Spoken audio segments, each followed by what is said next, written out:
Each day, thousands of aircraft cross the skies, their silver wings carving paths between continents. Almost all of them arrive without incident. Yet hidden in aviation's history are flights that never returned, planes that vanished without trace or fell silent with no clear cause. Some disappeared into oceans, others into mountains, and some simply into thin air. Radios went dead, radar blips faded, and families waited for arrivals that never came. Tonight, we follow 25 of these unsolved aviation mysteries, stories where flight met silence, and silence left only questions. On the morning of November 8th, 1957, Pan American Airways Flight 7, nicknamed the Romance of the Skies, prepared to leave San Francisco on the first leg of its journey across the Pacific. It was a sleek DC-7C, one of the most advanced long-range aircraft of its era, designed to link continents in a single span of hours. Its silver fuselage caught the sunlight on the tarmac, polished to a mirror finish. On board were 36 passengers and 8 crew members, all bound first for Honolulu before continuing to Asia. For many, this was a dream flight, promising adventure across the world's largest ocean. The flight lifted off without incident. Air traffic controllers logged its departure at 11:51 a.m., noting the steady climb and calm weather stretching out over the Pacific. The DC-7 was a workhorse of international travel, its 4-piston engines droning with dependable rhythm. The pilot's voice was calm, reporting everything normal, cruising toward the islands. Then silence. Hours later, when the plane failed to arrive in Honolulu, the largest peacetime air-sea search in Pacific history began. Coast Guard cutters, Navy ships, and aircraft swept across the ocean. The scale was immense. Thousands of square miles of open water, shifting currents, and endless horizons. For days, no one found a trace. Families waited in Honolulu hotels, scanning newspapers that could only print the same phrase again and again. Missing without a trace. On November 14th, wreckage finally appeared. A floating carpet of debris life jackets, seat cushions, and shattered wood from the cabin interior was spotted west of San Francisco. In the following days, bodies began to surface. Ultimately, 19 of the 44 people on board were recovered from the Pacific. What investigators found next deepened the mystery rather than solving it. Autopsies on several passengers revealed elevated levels of carbon monoxide in the blood. The readings were significant, suggesting that toxic fumes had been inhaled while still alive. Forensic doctors noted the discoloration of tissues, the telltale cherry red associated with carbon monoxide poisoning. Yet the source of the gas was never identified. The engines of the DC-7 burned aviation fuel, but there was no evidence of fire. The cabins showed no sign of smoke damage. Some speculated that an exhaust leak might have vented into the pressurized cabin. Others argued it could have been a heater malfunction. But the precise mechanism was never proven. Equally disturbing was the distribution of wreckage. The debris field suggested the aircraft had struck the water at relatively high speed and remained largely intact upon impact. That was not consistent with an in-flight fire or catastrophic breakup. If the crew and passengers had indeed been poisoned, why had no distress call been made? The radios were working perfectly just minutes before. The silence, to investigators, was more troubling than the wreckage itself. Over time, more questions emerged. The official Civil Aeronautics Board report concluded that the cause could not be determined. They acknowledged carbon monoxide in the victims, but could not tie it definitively to the engines or cabin systems. They noted the calmness of the final transmission, yet the lack of any emergency call in the following hours. Some whispered of sabotage, pointing to the life insurance policies taken out by passengers before boarding. Others leaned toward a mechanical failure, a hidden flaw in the DC-7's design. Even decades later, aviation historians revisit the Flight 7 mystery. Advanced modelling suggests the plane may have drifted for hours after the crew was incapacitated, eventually running out of fuel before slamming into the sea. If true, those final hours would have been eerily quiet. A silver aircraft gliding above the Pacific with every soul unconscious inside, engines droning steadily until they coughed to silence. What remains are fragments, a scattered trail of wreckage. Autopsy reports that hint at poisoned air, and unanswered questions written into the ocean itself.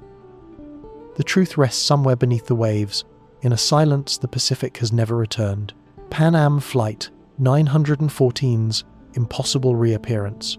The story begins on a warm summer morning, July 2nd, 1955. At New York's LaGuardia Airport, Pan American Flight 914, a Douglas DC-4, prepared for departure. 57 passengers boarded, along with a crew of 4. Their destination was Miami, a journey of just 3 hours along the Atlantic coastline. The aircraft's polished aluminum skin shimmered in the sun as it taxied down the runway. Engines rumbled, luggage was stowed, and then, with a roar, the DC-4 lifted into the sky.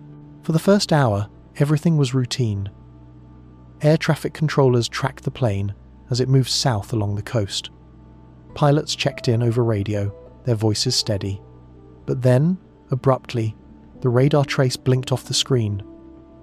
Controllers waited for a transmission, perhaps an emergency signal, perhaps a report of mechanical failure. None came. In minutes, the aircraft had vanished. Search and rescue operations began almost immediately. Aircraft and ships scoured the waters between New York and Florida. They expected to find oil slicks, wreckage, some sign of impact with the sea. But the Atlantic remained calm, unbroken by any trace of the missing DC-4. No floating debris. No distress calls. Nothing. Weeks passed. Then months. The disappearance of Pan Am Flight 914 joined the long list of aviation mysteries. A routine flight erased from the sky. Then, nearly 37 years later, the impossible occurred.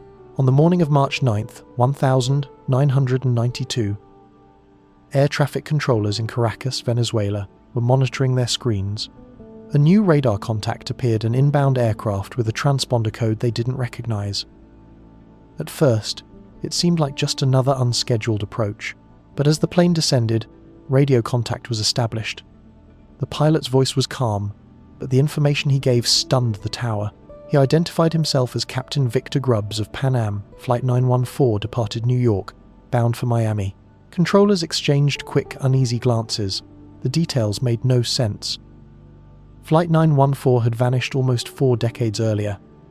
Pan American itself had ceased operations the year before, and yet here was a DC-4, its livery sun-faded, approaching the runway with complete assurance. As it rolled to a stop, ground crews noticed strange details. The paint scheme was old, out of date. The uniforms of the crew looked like something from another era. Most unsettling of all was the pilot's question as he leaned out of the cockpit window. "What year is it?" When told it was 1992, witnesses said his face went pale. Papers scattered from the cockpit during the brief stop, a 1955 calendar, a passenger manifest matching the names of those lost decades earlier. Before officials could board, the pilot restarted his engines, taxied to the far end of the runway, and took off again. Within minutes, the DC-4 disappeared into the sky, leaving behind nothing but confusion and a handful of papers blowing in the Caracas wind. Officially, no record of this landing exists. Pan Am had collapsed in 1991, leaving no company to respond to the claims. Venezuelan aviation authorities dismissed the event as rumor. Skeptics argue that the entire account originated in sensational tabloids, pointing out the lack of verifiable photographs or radar logs. They argue it is legend, not history, and yet the story persists. It is told and retold because the details remain hauntingly consistent. A flight lost in 1955, reappearing intact 37 years later, with crew and passengers untouched by time. Some frame it as a time slip, an aircraft pulled into another dimension only to return decades later. Others suggest misidentification or myth woven from fragments of multiple aviation stories. What makes the Pan Am 914 case endure is not the certainty of evidence, but the silence that surrounds it. How could an aircraft simply vanish for decades then re-emerge whole? If it never happened, why did so many consistent accounts circulate among ground staff? And if it did happen, where had the DC-4 been in those missing years? The truth of Flight 914 is lost between archive and rumor, between logbook and legend, but the image it leaves behind is chilling. A silver airliner, its engines humming steadily, carrying 61 souls locked out of time, descending into a world that had moved on without them, only to vanish again into the clouds. The summer of 1918 was drawing to a close. The war in Europe still raged, but on this particular day, at a small Royal Air Force airfield in northern France, the mission was not combat. 4 biplanes light, wooden-framed, canvas-skinned aircraft were scheduled for a simple training flight. The skies were calm, the weather fair, and visibility stretched for miles across the patchwork farmland below. The squadron lifted off in perfect formation, engines droning steadily, wings catching the morning Sunday. It was supposed to be routine. From the control tower, spotters watched as the aircraft climbed into the pale light and moved eastward. Their diamond-shaped formation was steady, disciplined, the kind of precision the RAF demanded from every young pilot. These were men barely out of their 20s, skilled enough to fly confidently but still fresh to the realities of the war. The training run would be short out across friendly territory, then back again. Nothing in the report suggested danger, but the minutes passed, then hours, and the squadron never returned. Radio calls went unanswered. Other patrols were dispatched along their intended route, scanning for the glint of wings or the thin trails of exhaust across the horizon. There was no sign. Search parties scoured nearby villages and fields, asking farmers and townspeople if they had seen or heard anything unusual. Some locals recalled the sound of planes earlier in the morning, but none reported seeing them crash or fall. No wreckage was found. No bodies. The squadron had simply dissolved into the sky. The official inquiry ruled out enemy activity. The flight path was well behind Allied lines, far from German patrol zones. Mechanical failure seemed unlikely. 4 aircraft failing in unison without one breaking formation stretched credulity. And the weather had been perfect. The case was quietly closed, entered into the growing list of wartime disappearances. Families received letters of condolence, but no answers. For years, the loss of the squadron remained little more than a footnote in the chaos of the Great War. Then, decades later, something strange happened. Reports began to emerge of antique aircraft spotted in modern skies. Airline pilots, accustomed to the precision of modern navigation, claimed to see small formations of biplanes holding impossibly steady alignment. Some sightings were brief. 4 planes, vintage markings visible, gliding silently into a low cloud bank before vanishing. Others were longer, with witnesses describing details: the leather helmets of the pilots, the distinctive roundels of the RAF painted on the wings. One account came from a British European Airways captain flying over the English Channel in the 1950 seconds. He described watching a diamond formation of 4 biplanes crossing beneath him, their engines oddly muted, their movements unnaturally smooth. He prepared to log them as a scheduled airshow flight, until they banked into a small cloud and never came out. There was nothing on radar, no record of any formation flying that day. Skeptics argue these sightings were nothing more than misidentifications, modern planes mistaken for older models, or vintage aircraft participating in exhibitions. Yet pilots who gave testimony were experienced, often men who had themselves flown wartime aircraft in their youth. They insisted the markings, the details, the silence were real. For those inclined to believe, the explanation edges into the unearthly. They suggest the squadron of 1918 never crashed, never landed, but slipped instead into some temporal fold, a loop in time that occasionally allows them to be seen in other decades. The consistency of the reports, always 4, always in diamond formation, always vanishing into mist, strengthens this eerie interpretation. Even among the doubtful, one fact unsettles. In the official archives of the RAF, the squadron's disappearance was never fully explained. There is no wreckage, no grave sites, no conclusion beyond the line, missing in flight. The image endures.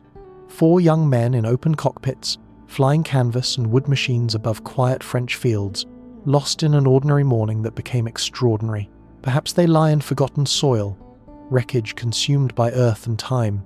Or perhaps, as so many witnesses claim, they still circle somewhere in skies just out of reach, returning again and again in moments where history bends, and if they are still flying, even now, then the question lingers. Where are they headed, and why do they never land? Segment 4. Northwest Flight 2000, 501. Lake Michigan Secret. On the evening of June 23rd, 1950, Northwest Orient Airlines Flight 2501 prepared to depart from New York on a transcontinental journey to Seattle. The aircraft was a Douglas DC-4, reliable and widely used at the time. On board were 55 passengers and 3 crew members, many of them travelling home to the Midwest, others bound for the Pacific Northwest. The weather forecast was mixed patches of storm activity expected over the Great Lakes, but nothing unusual for summer. At 7:31 p.m., Flight 2501 lifted into the air, its 4 engines droning against the twilight. For the first hours, all was calm. The DC-4 cruised steadily, radioing in as scheduled.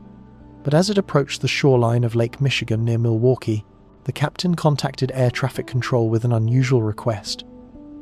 Permission to descend from 3,500 feet to 2,500. Thunderstorms were building, lightning flickering across the horizon, and turbulence was increasing. Permission was denied. Other aircraft were moving through that altitude, and separation needed to be maintained. The last radio message came at 11:13 p.m. Calm. Routine. Nothing alarming. Moments later, the DC-4 disappeared from radar. No distress call, no sudden emergency, just silence. The search began at first light. Coast Guard vessels, aircraft, and local fishing boats fanned out across the waters of Lake Michigan. Within hours, fragments began to surface. Seat cushions, armrests, bits of upholstery, and clothing floated in tangled clusters, but there was no fuselage, no engines, not even large recognizable sections of the plane. The lake had consumed the aircraft whole. Over the following days, divers scoured the lakebed in grid patterns. But Lake Michigan is vast, deep, and treacherous. Visibility was poor, currents unpredictable. Despite years of effort, the wreck itself was never found.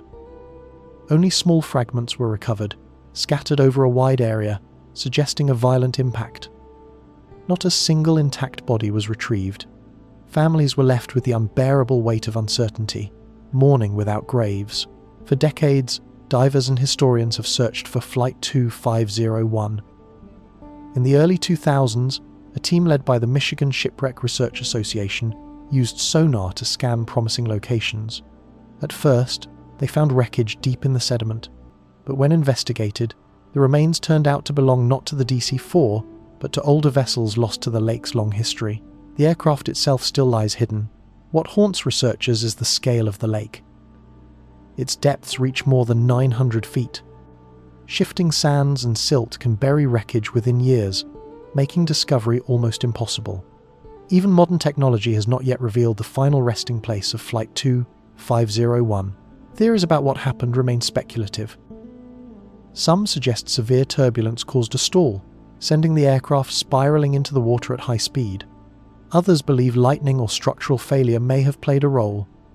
Yet the condition of the fragments scattered and small suggests the plane disintegrated on impact, leaving little trace on the surface.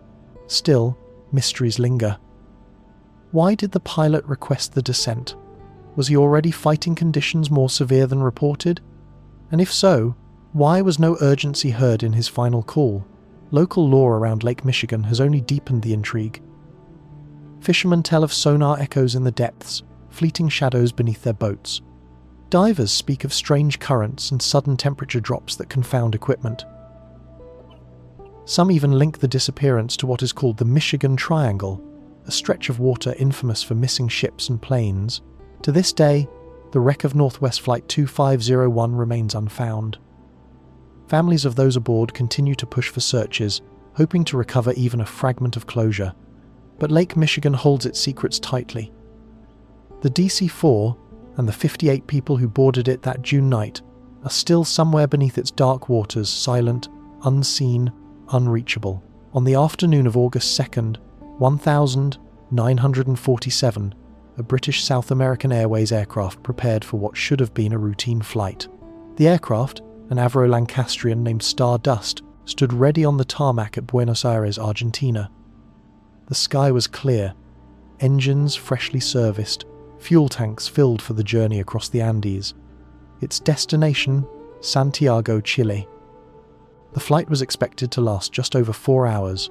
On board were 5 crew members and 6 passengers.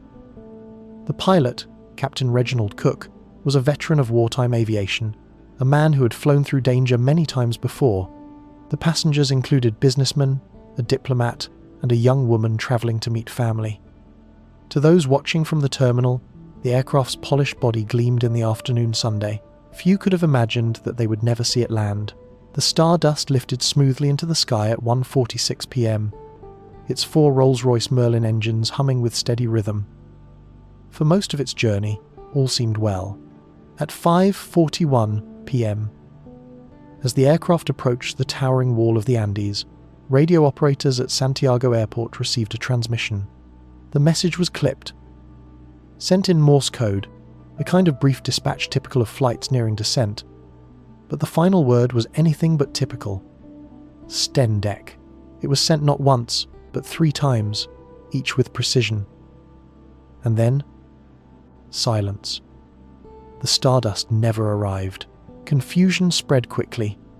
Stendek was not a recognized code. It appeared in no aviation manuals. Controllers wondered if they had misheard, but the operator confirmed the Morse was clear. For days, search and rescue teams scoured the Andes by air and land, braving snowstorms and impossible terrain. Nothing was found. No wreckage, no smoke, not a single clue. It was as though the aircraft had been erased from the sky. Speculation bloomed. Some believed the plane had simply been claimed by the mountains, buried in glaciers so deep no trace could be seen. Others wondered if the word Stendek was an acronym, perhaps Stardust End Descent, though this made little operational sense. Others suggested it was a coded message related to Cold War tensions or a last-second distress call garbled by electrical interference. Theories spiraled, but evidence was absent. For over 50 years, families waited. The Andes remained silent, vast and unmoved.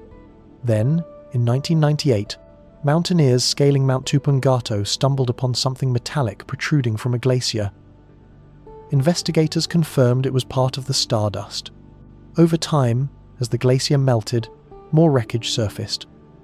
Twisted engines, shards of fuselage, even clothing preserved by the ice. Papers were found astonishingly intact, their ink legible, as though written yesterday. The official conclusion was tragic, but simple. In heavy cloud cover, the pilots miscalculated their position. Believing they had crossed the Andes, they began a premature descent flying directly into the mountain. Death would have been instantaneous. The mystery, it seemed, was solved.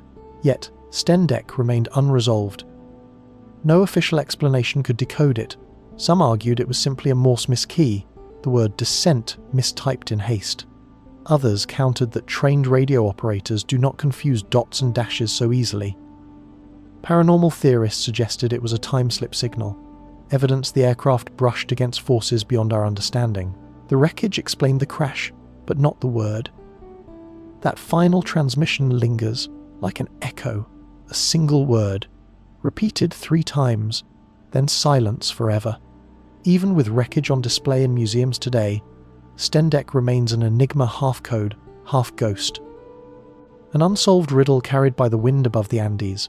There is a patch of ocean, stretching between Florida, Bermuda, and Puerto Rico, that has inspired decades of unease. To sailors and pilots, it is known simply as the Bermuda Triangle. On charts, it looks no different than any other region of the Atlantic, yet within its boundaries lies one of aviation's most enduring mysteries. The triangle came to prominence after the disappearance of Flight 19 Inches December 1945.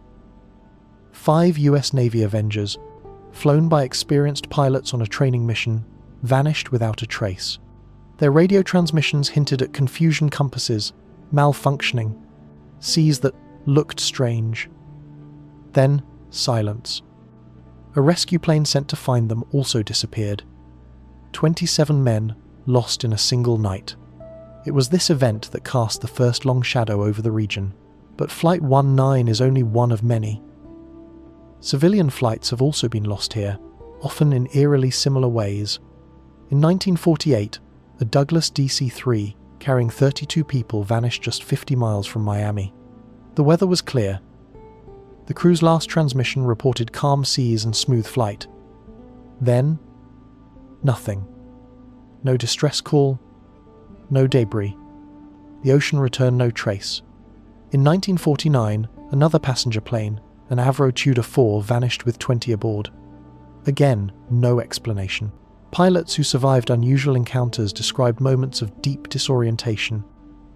Compasses spinning slowly without settling. Radios filled with static, walls of cloud appearing from clear skies.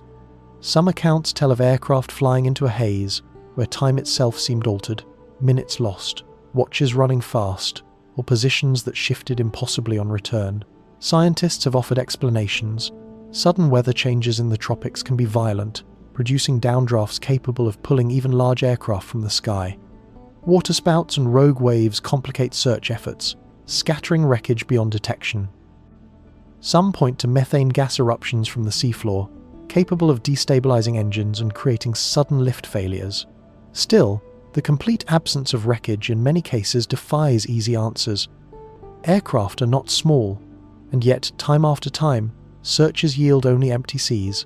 In the 1,960 seconds and 1,970 seconds, writers expanded the mystery with talk of magnetic anomalies and energy fields. Pilots themselves had long reported compass failures in the area, with instruments swinging in circles.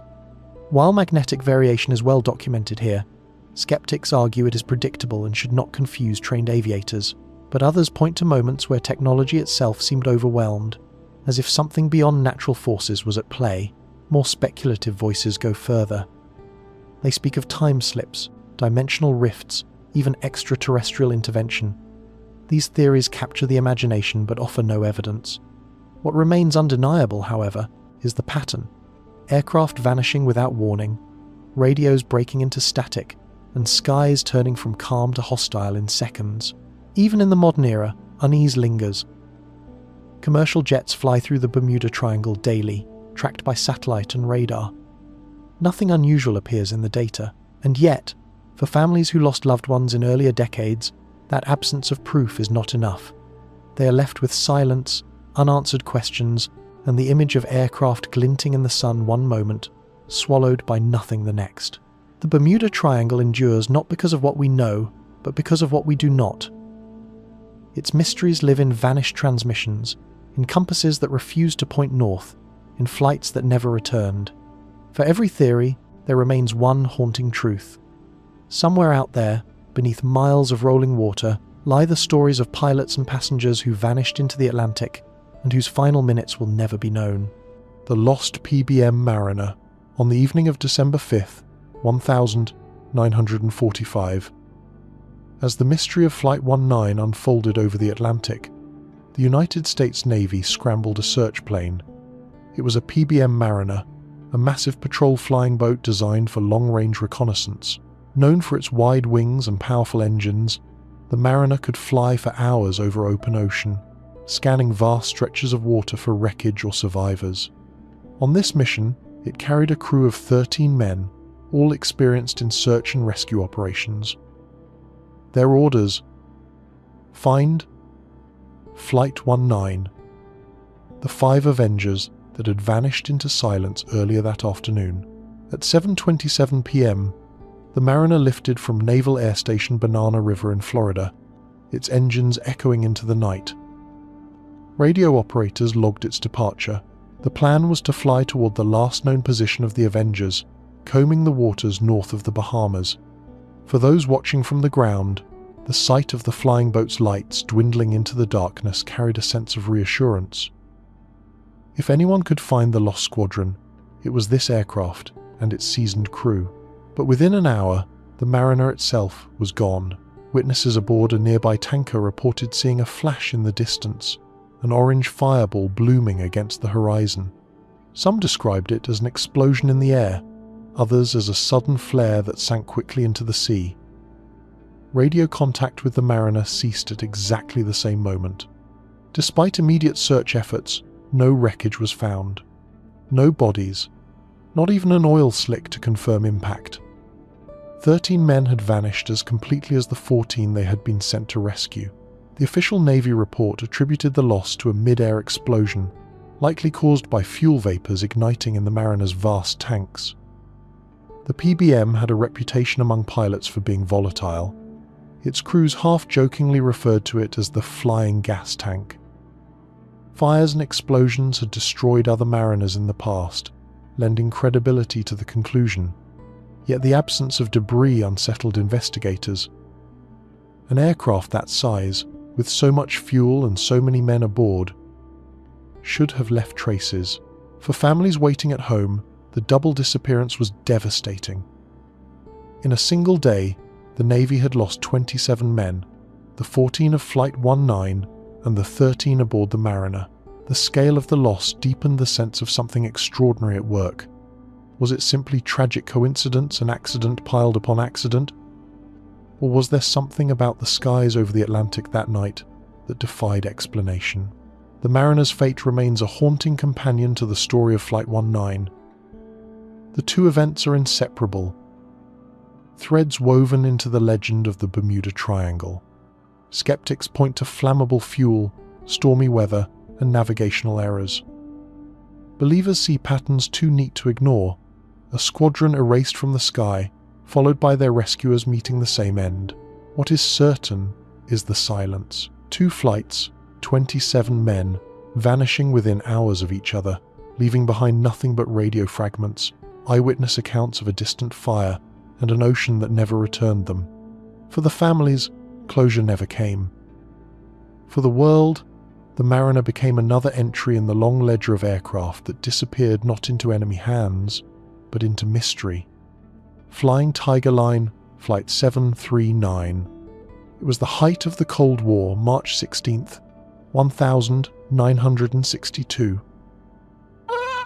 A chartered flight, operated by Flying Tiger Line, lifted from Guam's Andersen Air Force Base. Its destination was Clark Air Base in the Philippines, a relatively short leg of a long journey ferrying American troops toward Vietnam. On board were 93 United States soldiers, 3 South Vietnamese officers, and a crew of 11. The aircraft was a Lockheed L-1049 Super Constellation, one of the most advanced long-haul planes of its era. For the first 3 hours, everything appeared normal. The crew checked in with air traffic control at scheduled intervals, their voices steady and routine. Weather over the Pacific was fair, with visibility stretching for miles. At 1:30 a.m., the pilot reported cruising altitude and expected arrival time. Then, silence. The aircraft never arrived. What followed was one of the most extensive searches in Pacific history. 60 aircraft and 8 ships swept over 200,000 square miles of ocean, crisscrossing in tight grids, scanning both waves and sky. Not a single scrap of wreckage was ever recovered.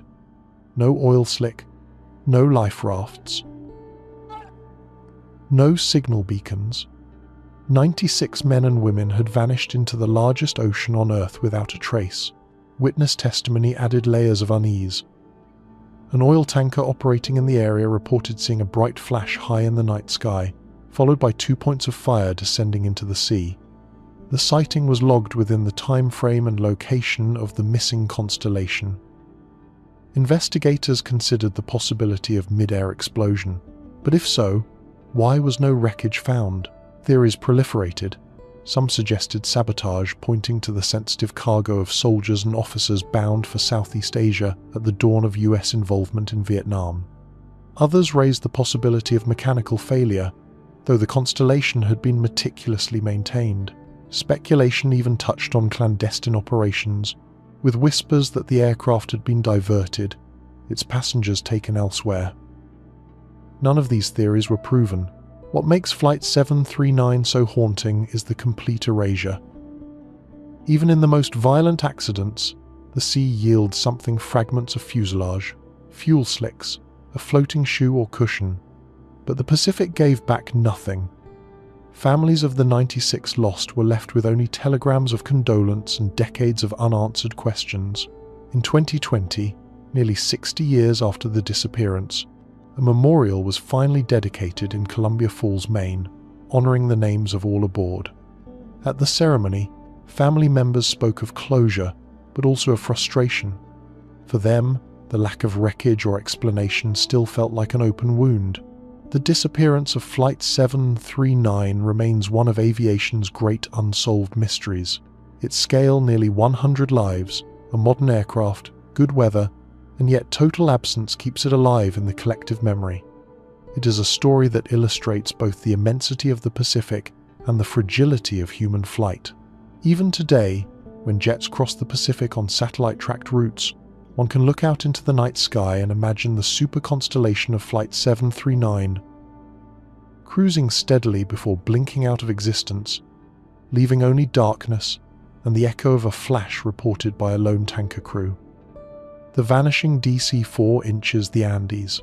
It was the winter of August 2nd, 1947, when a Douglas DC-4 operated by Argentine airline Aerolíneas Argentinas prepared for a short but challenging flight. Its route was from Buenos Aires to Santiago, Chile, a journey that crossed directly over the Andes Mountains, one of the most treacherous air corridors in South America. The crew, led by Captain Robert Lindquist, were experienced, and the aircraft itself had a strong reputation for reliability. On board were 36 passengers and crew, bundled against the lingering winter chill. The DC-4 lifted smoothly from the runway. For the first hours, everything was routine. The plane's position was reported by radio at regular intervals, all steady, all calm. Passengers likely peered from frost-speckled windows at the patchwork plains of Argentina, stretching toward the horizon. But as the aircraft approached the towering wall of the Andes, events began to take an eerie turn. At 3:30 p.m., Captain Lindquist radioed his expected arrival time into Santiago.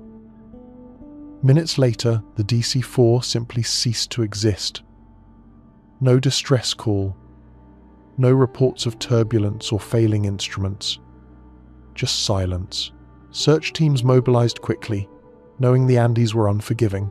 Both Argentine and Chilean authorities launched extensive sweeps, with aircraft combing the skies and ground parties battling ice and altitude sickness as they climbed into high passes. For days, nothing appeared. No smoke columns, no metallic glint of wreckage in the snow. Even local villagers reported nothing unusual, no thunder of engines, no crash echoing off the mountains. As days turned into weeks, the official search was abandoned. The Andes had swallowed the DC-4 whole. Families were forced to accept the loss without answers. Rumors circulated, some claimed shepherds had glimpsed twisted metal high on a slope. Others spoke of wreckage buried in ice, but none of these stories were verified. The mystery became a grim legend in both Argentina and Chile. Nearly half a century later, in 1995, climbers ascending Mount Tupungato made a discovery. At an altitude of more than 15,000 feet, they noticed pieces of metal protruding from the glacier. Closer inspection revealed fragments unmistakably from an aircraft. Sections of fuselage, a propeller, and personal effects astonishingly well preserved by the cold. Shoes, clothing, even scraps of paper were recovered, frozen in time as if decades had not passed. Investigators concluded the DC-4 had flown directly into the mountainside. Most likely, the crew believed they had already cleared the highest peaks and began a descent too soon, only to collide head-on with Tupungato. The impact buried the wreckage deep in ice, concealing it for decades until the glacier's slow movement revealed its secrets. Yet even this explanation left questions.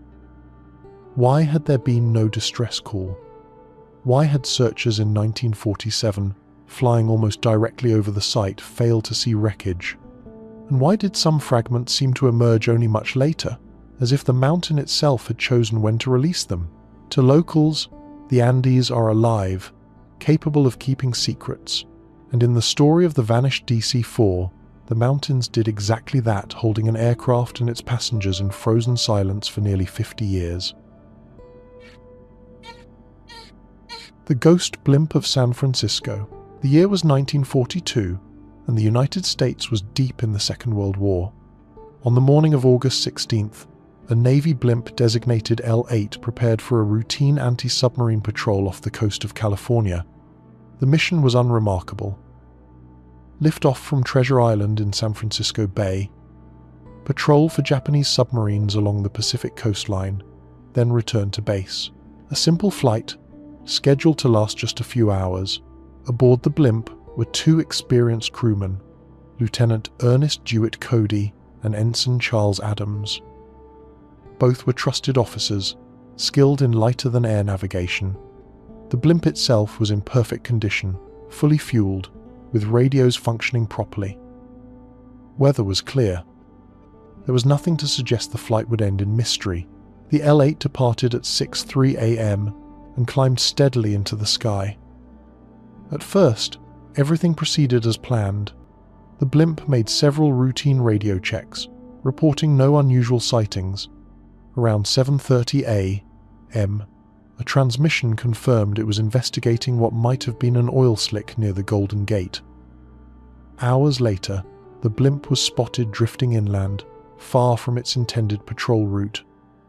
By 11 a.m., it passed low over Daly City, startling onlookers with its silence. Witnesses described seeing the gondola doors hanging open, the craft sagging but still aloft. Firefighters were called as the blimp dipped dangerously low, clipping rooftops before finally coming to rest in the middle of a residential street. When rescuers approached, they found something astonishing. The engines were still humming faintly, fuel tanks intact, instruments functional. Food was laid out in the cabin, but the crew, Lieutenant Cody and Ensign Adams, were gone. The search for the two men was immediate and desperate. The coastline was combed, but no bodies were ever recovered. Their parachutes were still on board, their sidearms untouched. There was no sign of struggle, no indication of where or why they might have left the gondola. They had simply vanished. The Navy launched an investigation. Some suggested one man might have stepped out to fix a mechanical problem and fallen, with the other leaping in an attempted rescue. But again, parachutes and life vests were accounted for. Others proposed they were swept overboard by sudden turbulence, though weather reports indicated calm skies. No official conclusion was reached. The L-8 itself was quickly repaired and returned to service, earning the nickname the Ghost Blimp among those who flew it. For the rest of the war, the incident was spoken of in hushed tones, an unsettling reminder of how even the most routine patrol could dissolve into mystery. The disappearance of Cody and Adams remains unsolved.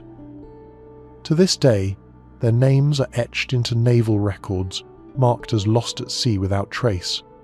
The blimp they once piloted landed safely in a city street, intact and unscathed. But the men themselves were never seen again, leaving behind one of the strangest aviation mysteries of the Second World War. Amelia Earhart's last words. The dawn of July 2nd, 1937, carried with it a sense of quiet expectation. On a small airfield in Lae, New Guinea, one of the most famous women in the world prepared to take on one of aviation's greatest challenges. Amelia Earhart, pioneer of the skies, was nearing the completion of her attempt to fly around the globe. With her navigator, Fred Noonan, she stood beside her twin-engined Lockheed Electra 10E, carefully loaded with maps, instruments, survival gear, and over 1,100 gallons of fuel.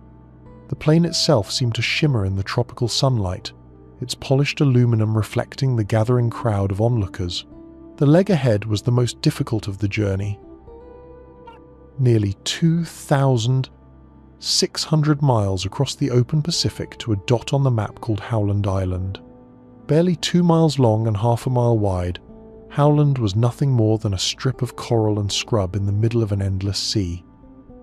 At 10 a.m., the Electra roared down the runway, engines straining under the heavy load of fuel.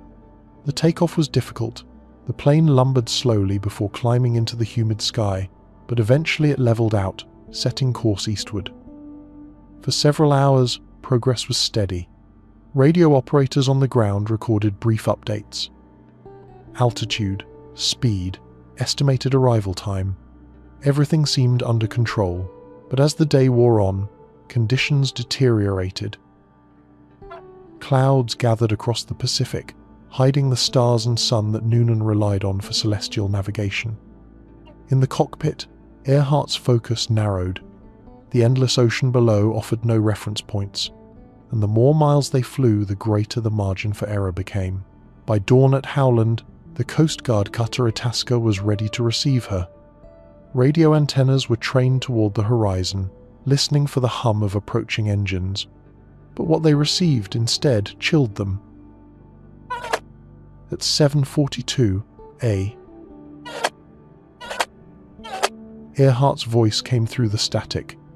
"We must be on you, but we cannot see you. Gas is running low." The transmission was strong, her words calm yet edged with urgency. She believed she was close, but the horizon remained empty. Minutes later, another message arrived. "We are on line 157 to 337. We will repeat this message. We are running north and south." This was a navigational reference, indicating that she and Noonan were flying along a line they believed intersected Howland, but without clear bearings, it was little more than guesswork. The transmission cut out. No further words were heard. The Electra never appeared. Despite frantic efforts by the Itasca to signal back, Earhart's receiver seemed not to be working. Her last words faded into static, swallowed by the sky. The search that followed was immense. The US Navy launched its largest peacetime rescue mission in history, deploying ships, aircraft, and even a battleship to comb tens of thousands of square miles. For weeks they searched reefs, islands, and open ocean, but no trace of wreckage was ever found. Families waited in agony. The world followed every update in newspapers, headlines growing more desperate each day. Theories blossomed in the vacuum of answers. The simplest suggests the Electra ran out of fuel and ditched into the sea, sinking into depths too great for recovery. Others argue she diverted to the Phoenix Islands, where later expeditions found fragments of aluminum, possible remains of a woman's shoe, and even human bones, though none of it could be conclusively tied to Earhart. More speculative ideas suggested capture by the Japanese in the nearby Marshall Islands, or that Earhart was secretly on a spy mission. Conspiracy theories thrived because no wreckage silenced them. Even modern searches, deploying advanced sonar and deep-sea drones, have not found her aircraft. What endures most are her final words. Steady, professional, and chilling in their simplicity. "We must be on you, but we cannot see you." A voice confident in her skills but pressed by dwindling fuel and fading options. A voice that has travelled across decades, reminding us of the fragility of human ambition against the vastness of the ocean. Amelia Earhart remains a symbol of courage, of exploration, and of mystery. Somewhere in the Pacific, beneath miles of water or hidden on a forgotten atoll, lies the answer. Until it is found, her last words hang in the static, unresolved. An echo of a journey that ended not in triumph, but in silence. Malaysia Airlines, Flight 370. It was just past midnight on March 8, 2014, when Malaysia Airlines Flight 370 taxied down the runway in Kuala Lumpur. The aircraft was a Boeing 777-200ER, among the most dependable long-haul jets ever built, trusted to carry millions safely each year. On board were 239 passengers from 14 nations, along with a seasoned crew. The flight was bound for Beijing, a routine red-eye across the South China Sea. At 12:41 a.m., the aircraft lifted into the night sky, engines steady, lights tracing upward arcs visible for miles. Inside, passengers settled into their seats, dimmed cabin lights wrapping them in quiet. For the next 40 minutes, everything was normal. At 1:19 a.m., Malaysian air traffic control made routine contact. The final words heard from the cockpit were calm and unremarkable. "Good night, Malaysian 370. 2 minutes later, the aircraft vanished. Its transponder responsible for broadcasting position and altitude was switched off. Civilian radar no longer saw it. To the outside world, it had simply ceased to exist. But military radar told a different story. Instead of continuing northeast toward Beijing, the Boeing had turned sharply west, crossing back over the Malaysian peninsula. For the next hour, it flew an erratic but deliberate course, north of Sumatra, then southwest into the Indian Ocean. Why it deviated, and under whose control, remains one of the great unanswered questions in modern aviation. Satellite data provided the only clues. Every hour, the aircraft sent automatic handshakes to an Inmarsat satellite. Analysts traced these signals, forming broad arcs of possible paths. The final ping, at 8:19 a.m., suggested the plane had continued until fuel exhaustion, then spiraled into the southern Indian Ocean. The search was unprecedented. Dozens of nations joined efforts to scan more than 120,000 square kilometers of seabed with sonar, autonomous submersibles, and deep-sea scanners. Nothing was found. The ocean remained impenetrable, concealing whatever lay below. Only fragments hinted at the truth. In 2015, a flaperon washed ashore on Réunion Island, thousands of miles west of the suspected crash site. Later, additional parts surfaced on Madagascar and Mauritius interior panels, wing sections, and cabin fragments confirmed as belonging to MH370, but the fuselage, the engines, and the black boxes remained lost. Theories emerged, each unsettling in its own way. Some suggested catastrophic mechanical failure, but the deliberate course changes argue otherwise. Others pointed to the crew, in particular the captain, citing simulator evidence that showed he had once plotted a course into the Southern Ocean, yet no conclusive link was ever made. Other possibilities ranged from hijacking to sudden depressurization to electrical fires. Each scenario left gaps. None explained all the evidence. For the families, the years brought only pain. Vigils were held in Beijing, Kuala Lumpur, and beyond. Relatives clutched photographs, demanding answers. Governments offered reassurances, but little closure. Even today, many continue to hope that the wreck will one day be found, if only to know what truly happened in those final hours. What haunts most is the time the aircraft remained in the air after disappearing from radar. For nearly 7 hours, it flew silently over oceans, carrying hundreds of people unaware of their fate. Unlike sudden disasters, MH370 was a long, slow, vanishing an aircraft, crossing into silence, tracked only by data fragments. In the end, MH370 reminds us of something unsettling. Even in an age of satellites and global networks, the ocean can still conceal secrets. Somewhere in the southern Indian Ocean, far below shifting waves, lies the Boeing 777. Until it is found, the disappearance of Flight 370 stands as the greatest aviation mystery of the modern era. Eastern Flight 401's Ghosts. On the night of December 29th, 1972, Eastern Airlines Flight 401 prepared for its final descent into Miami International Airport. The aircraft was a Lockheed L-1011 TriStar, a state-of-the-art wide-bodied jet, considered one of the safest and most advanced planes of its time. On board were 163 passengers and 13 crew members, many returning home after the holidays, some beginning vacations in the warmth of Florida.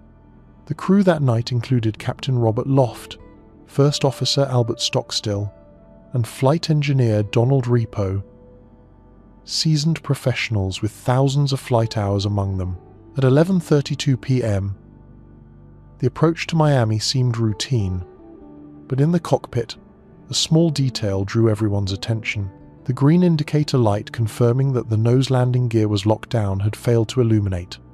The crew immediately contacted air traffic control and requested a holding pattern over the Everglades, a swampy wilderness west of Miami. They intended to troubleshoot the issue before attempting to land. Controllers cleared them to circle at 2,000 feet. Inside the cockpit, the crew debated whether the bulb itself was faulty or whether the gear had indeed failed.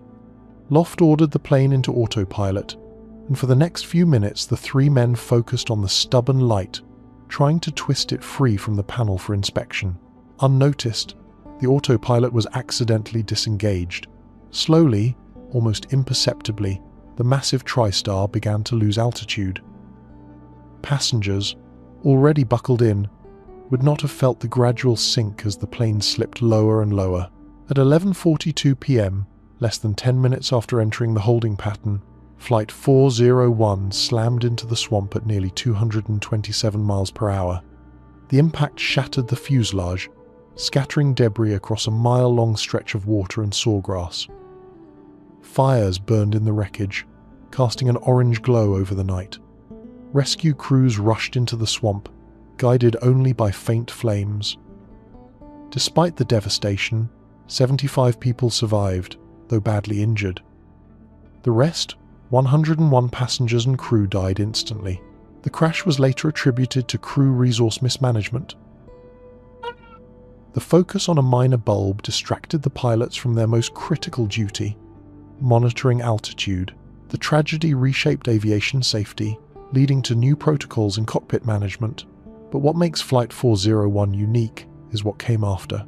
In the months that followed, Eastern Airlines began salvaging usable parts from the wrecked TriStar. Engines, ovens, and avionics were removed and installed in other aircraft of the fleet. Soon after, strange reports began to circulate. Flight attendants swore they saw the reflection of Captain Loft in cockpit glass, silently observing pre-flight checks. Crew claimed to encounter engineer repo in galleys, warning them of technical issues that later proved real. Passengers reported sitting beside uniformed officers who vanished before their eyes. In one chilling account, a flight attendant opened an overhead compartment and froze inside was Repo's face, watching her silently before fading. On another flight, a full cabin of passengers refused to board after several witnessed a silent uniformed figure seated in the cockpit jump seat. When checked, no one was there. Eastern Airlines officially denied these stories, calling them crew rumors. Yet maintenance logs sometimes carried vague notations, references to presence felt, or odd reflection. Importantly, these reports only occurred on planes with salvaged parts from Flight 401. Once those parts were removed from service, the stories ceased. Skeptics dismissed the hauntings as stress or imagination, but for those who experienced them, the apparitions were real. They seemed not malicious, but protective spirits of lost crew still watching over the airline. Today, Flight 401 is remembered both for its tragedy and its ghostly legacy. In aviation history, it became the first major case to influence training in cockpit discipline. But in folklore, it remains the story of a plane whose crew may have continued their duty long after death, haunting the skies of Eastern Airlines until their final parts were retired. The Phantom of Santiago. Flight 513. On September 4th, 1954, Santiago Airlines Flight 513 departed from Aachen, West Germany. The aircraft, a Lockheed Super Constellation, was among the most elegant airliners of the post-war era, instantly recognizable for its triple tail and graceful lines. On board were 88 passengers and 4 crew, bound for Porto Alegre, Brazil. The flight was expected to take around 20 hours, crossing the Atlantic with scheduled fuel stops. The aircraft lifted smoothly into clear skies. Radio operators logged its departure, but somewhere over the Atlantic, contact ceased. No distress call, no radar return, no sighting of debris. Despite searches launched along its route, no wreckage was found. Families were left only with silence. Flight 513 was written into records as missing at sea. For 35 years, the case remained cold, By the 1,980 seconds, Santiago Airlines itself no longer existed. The superconstellation, once a modern marvel, had become a relic of the past. Flight 513 seemed destined to remain just another of aviation's unsolved disappearances. Then, in October 1989, reports surfaced of something extraordinary. Air traffic controllers in Porto Alegre tracked an unscheduled aircraft approaching from the Atlantic. The transponder code was outdated, its call signs unrecognized. At 11:46 a.m., it landed smoothly, engines running perfectly, flaps extending just as designed. When ground crews rushed forward, their disbelief deepened. Painted on the fuselage were the faded markings of Santiago Airlines 513. The Lockheed Super Constellation had vanished in 1954, yet here it was, rolling onto the tarmac in 1989 as if it had simply skipped 3 decades. But inside the cabin lay a scene out of nightmare. Every seat was filled. Passengers sat buckled in, clothing aged but intact. Crew members occupied their stations. All were nothing more than skeletons, perfectly preserved in position. Theories spiraled. Some suggested the story was no more than a hoax fueled by tabloids. Others insisted it was evidence of a time slip, that Flight 513 had entered a rift in space-time, only to re-emerge decades later. More skeptical voices argued that no official aviation authority recorded such an incident, and no physical evidence was ever presented beyond second-hand reports. Still, the story endures because of its details. Witnesses swore the landing was flawless, the engines warm, the systems functional. How could a plane long obsolete perform a perfect touchdown without living pilots? Some suggested autopilot had guided it in, but autopilot systems of the 1,950 seconds were incapable of such precision, especially after decades without maintenance. Whether truth or legend, Santiago Flight 513 resonates because it touches on deep fears and fascinations. The idea of a flight vanishing into thin air is chilling enough. The idea of it returning decades later with only skeletons aboard is even more haunting. In aviation folklore, the phantom of Flight 513 symbolizes the unknown edges of our world where science meets mystery and where explanations run dry. If it never happened, it remains one of the most enduring tales of ghost flights. If it did, it means the sky itself can bend time, carrying planes not only to disappearance, but to impossible returns. Japan Airlines, Flight 1628 and the giant craft. On the evening of November 17th, 1986, Japan Airlines Flight 1628, a Boeing 747 cargo freighter, departed Paris bound for Tokyo with a scheduled refueling stop in Anchorage, Alaska. On board were Captain Kenju Terauchi, a veteran with over 10,000 flight hours, First Officer Takanori Tamafuji, and Flight Engineer Yoshio Tsukuba. The aircraft carried a load of French wine, stacked neatly in the cavernous hold of the 747. For most of the journey, everything was routine. As the plane crossed Alaska at 35,000 feet, darkness had already fallen. The crew settled into the quiet rhythm of transpolar flight. The steady drone of engines, the faint hiss of oxygen systems, the glow of instruments across the cockpit. Then, at 5:11 p.m, Anchorage time. Captain Terauchi noticed something unusual. 2 bright lights appeared off the port side of the aircraft. At first, he assumed they were military jets, but their movements were unlike anything he had seen before. The lights shifted position rapidly, sometimes darting ahead of the 747, sometimes hovering beside it. They seemed to pulsate, glowing white and amber, with an intensity too steady for standard navigation lights. Terauchi reported the sighting to Anchorage Air Traffic Control, but their radar showed nothing unusual.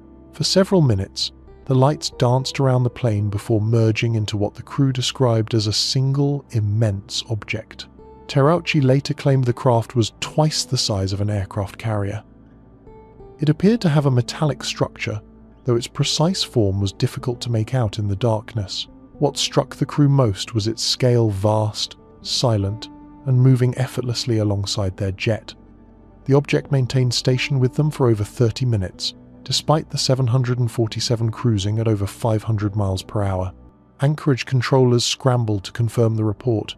Military radar at Elmendorf Air Force Base did record an unidentified return near the 747, though its position shifted erratically, making confirmation difficult. For the next 400 miles, the crew and the mysterious craft shared the sky. At one point, Terauchi requested permission to change altitude, hoping to break away. The object mirrored their descent. Finally, as the aircraft approached Anchorage airspace, the lights faded. Radar contact ceased. The 747 landed safely. Cargo intact, crew shaken. The story might have ended as just another odd report, but Terauchi spoke publicly about what he had seen. His testimony was detailed, consistent, and supported by his fellow crew members. Japan Airlines, embarrassed by the publicity, grounded him temporarily, questioning his judgment. But the case attracted international attention. The Federal Aviation Administration admitted radar had detected something anomalous, though official reports stopped short of confirming an unidentified craft. Skeptics proposed conventional explanations: ice crystals reflecting city lights, atmospheric lensing effects, or misidentified military aircraft, but none convincingly explained the duration of the sighting, the radar confirmations, or the scale described by the crew. To this day, the JAL 1628 incident remains one of the most well-documented UFO encounters in aviation history. What makes it especially haunting is not just the mystery of the object, but the professionalism of the witnesses. These were not inexperienced pilots dazzled by strange lights. They were seasoned crew, trained to assess and report conditions accurately, describing something they could not reconcile with their knowledge. The image lingers. A massive, silent structure, larger than any known machine, gliding effortlessly beside a 747 laden with wine. Its presence unexplained, its departure as sudden as its arrival. Uruguayan Flight 571's strange survival. On October 13th, 1972, a Fairchild FH-227D twin turboprop lifted from Montevideo, Uruguay, carrying 45 people. On board were members of a Uruguayan rugby team, their friends and family, bound for a match in Chile. The weather forecast warned of storms over the Andes, but the crew, experienced with mountain routes, pressed on. The flight was expected to last just a few hours. As the aircraft crossed the jagged spine of the Andes, turbulence shook the fuselage. Believing they had already cleared the highest ridges, the pilots began a descent toward Santiago. But they were wrong. At 3:34 p.m., the Fairchild slammed into a mountainside, its wings torn off, fuselage skidding across ice before coming to rest on a snowfield. 12 passengers died instantly. Others were badly injured. The survivors, dazed and bleeding, found themselves stranded in one of the harshest environments on Earth. The wreckage offered some shelter, but temperatures plunged below freezing at night, and food supplies were meager. Days turned to weeks. Search planes flew overhead, but failed to spot the white fuselage against snow. By the 11th day, official searches were called off. Families were told their loved ones were presumed dead. But on the mountain, 33 survivors still lived, clinging to life in a frozen tomb. As hunger deepened, a terrible decision confronted them. With no food and no hope of rescue, they faced starvation.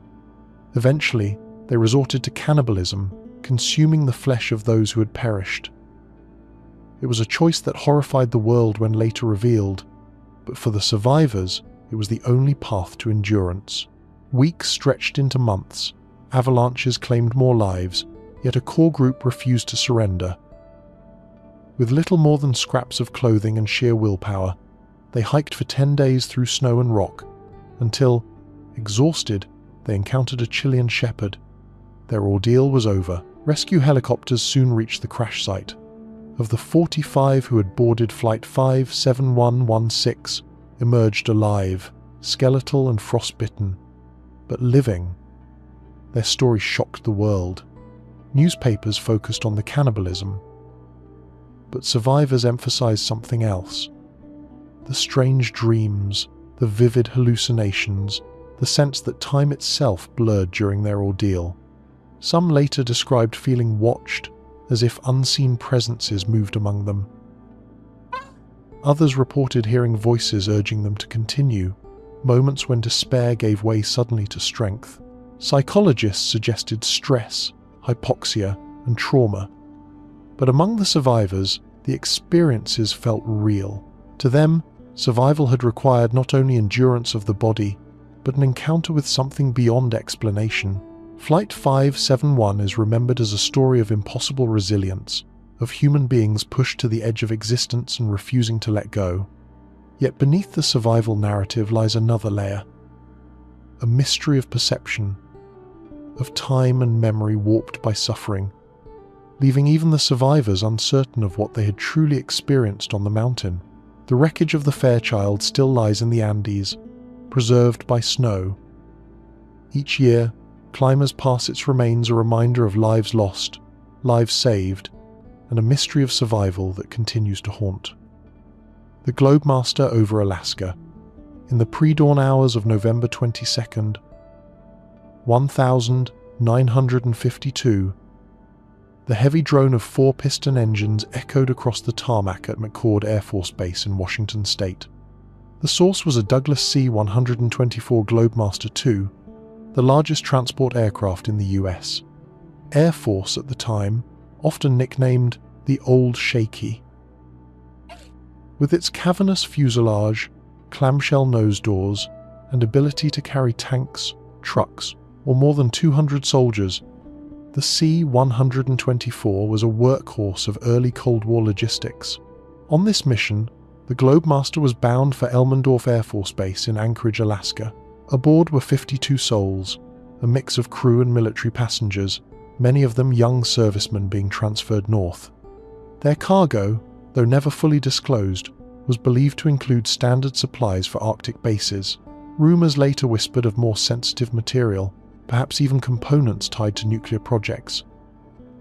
Though these claims were never confirmed, the Globemaster took off into cold November skies and settled into its long climb northward. Controllers monitored its progress as it crossed into Canadian airspace. At 4 a.m., the crew radioed their expected arrival time into Anchorage. Their voices were calm, routine, betraying no hint of trouble.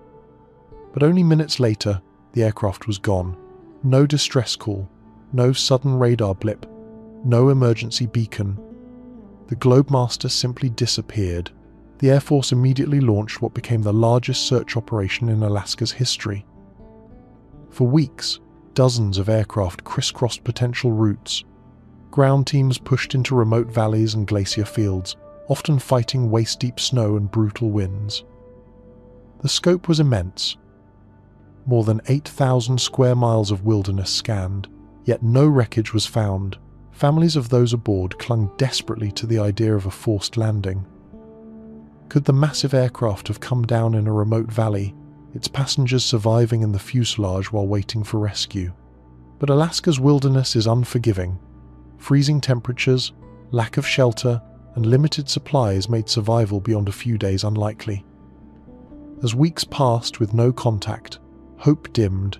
The mystery lingered until 1960, when climbers in the Wrangell Mountains noticed twisted metal jutting from a glacier. Investigators confirmed it was from the missing Globemaster, but the discovery raised as many questions as it answered. The wreckage was deeply entombed in ice, scattered across ridges, suggesting a high-speed impact, yet only fragments were visible, no full fuselage, no remains. Over subsequent decades, more small pieces surfaced as glaciers shifted.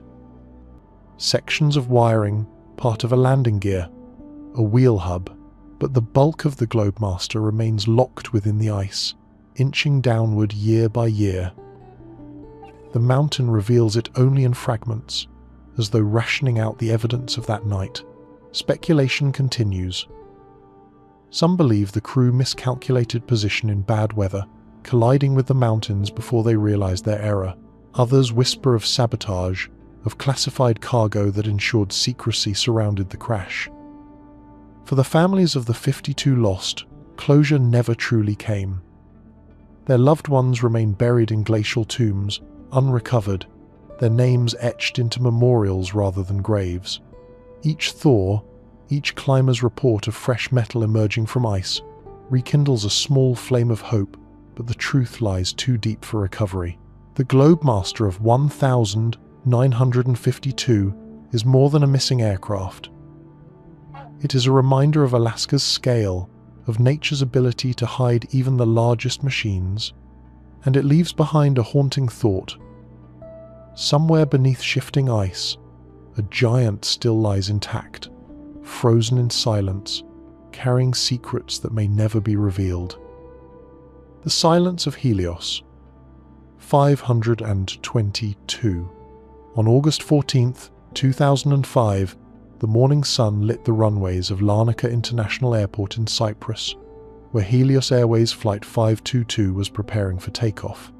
The aircraft was a Boeing 737-300, carrying 121 people, 115 passengers and 6 crew. Most were families bound for a holiday in Greece, with Athens as their first stop. It was a bright, clear day, the kind pilots favor. At 9:07 a.m., the jet lifted from the runway, climbing steadily toward cruising altitude. For the first 20 minutes, everything seemed normal. Passengers relaxed, reading magazines, sipping coffee, settling into the short journey. In the cockpit, Captain Hans-Jürgen Merton and First Officer Pampos Charalambos monitored instruments. Yet unnoticed among the switches was a critical error. The night before, maintenance crews had left the pressurization control system in manual mode instead of automatic. As the 737 climbed higher, the cabin failed to regulate its pressure. Oxygen levels dropped silently. Within minutes, the crew began experiencing hypoxia, a subtle condition that clouds judgment, dulls senses, and steals consciousness without warning. At 9:20 a.m., warning alarms rang in the cockpit. The crew misinterpreted them as takeoff configuration alerts, inappropriate at cruising altitude. As confusion deepened, their speech slurred. Passengers too slumped into unconsciousness, unaware of the danger. Only oxygen masks could have saved them, but the moment passed too quickly. Controllers in Athens attempted contact. No response. The jet continued on autopilot, its course unwavering. For 2 hours, the 737 circled into Greek airspace, a silent vessel full of unconscious souls. At 11:24 a.m., the Hellenic Air Force scrambled 2 F-16 seconds to intercept. As the fighters drew alongside the 737, their pilots saw a chilling sight. The cockpit windows revealed Captain and First Officer motionless in their seats, oxygen masks dangling unused. The cabin behind was eerily still, curtains drawn, no movement visible. Then, a flicker of life. In the cockpit, a lone figure moved a man wearing an oxygen mask. It was flight attendant Andreas Prodromou. Having used a portable oxygen supply, he had remained conscious longer than others. A licensed private pilot, he tried desperately to take control.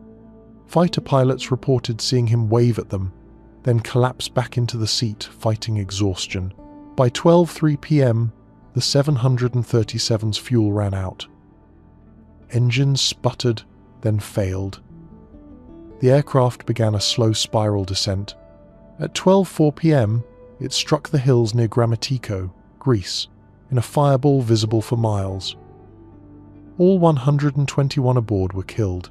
The investigation revealed the chain of errors, a single switch left in the wrong mode, a maintenance oversight, a misinterpreted alarm.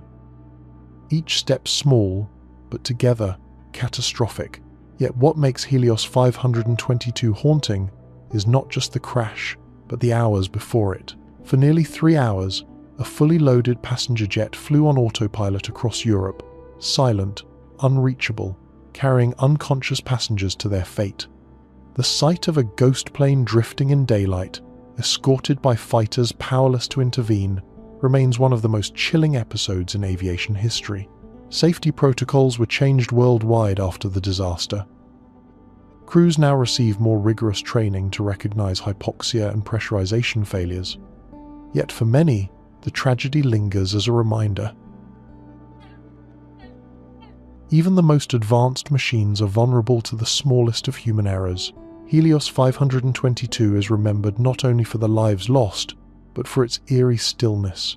A jetliner crossing clear skies in silence, a vessel without voices, gliding toward its inevitable end. The explosion of TWA Flight 800 on the warm summer evening of July 17th. 1,996. Hundreds of travelers gathered at John F. Kennedy International Airport in New York. Among them were 230 people destined for Paris, aboard Transworld Airlines Flight 800, a Boeing 747-100. Families with children, business travelers, students heading abroad, they filed into the wide-bodied jet with the casual ease of routine travel. The sun set behind them as the aircraft taxied onto the runway. At 8:19 p.m., the 747 lifted gracefully into the twilight sky. Passengers looked down at Long Island's glittering coastline as the plane climbed. But only 12 minutes later, just as controllers cleared it to higher altitude, disaster struck. Witnesses along the shore reported a sudden, brilliant flash. Some saw what looked like a streak of light ascending toward the jet before an enormous fireball split the evening sky. The aircraft disintegrated mid-air, raining flaming debris into the Atlantic. Rescue boats rushed from Long Island harbors, but there were no survivors. All 230 lives aboard were lost. The tragedy shocked the world. But what followed was even more unsettling. Almost immediately, rumors spread that a missile had struck the aircraft.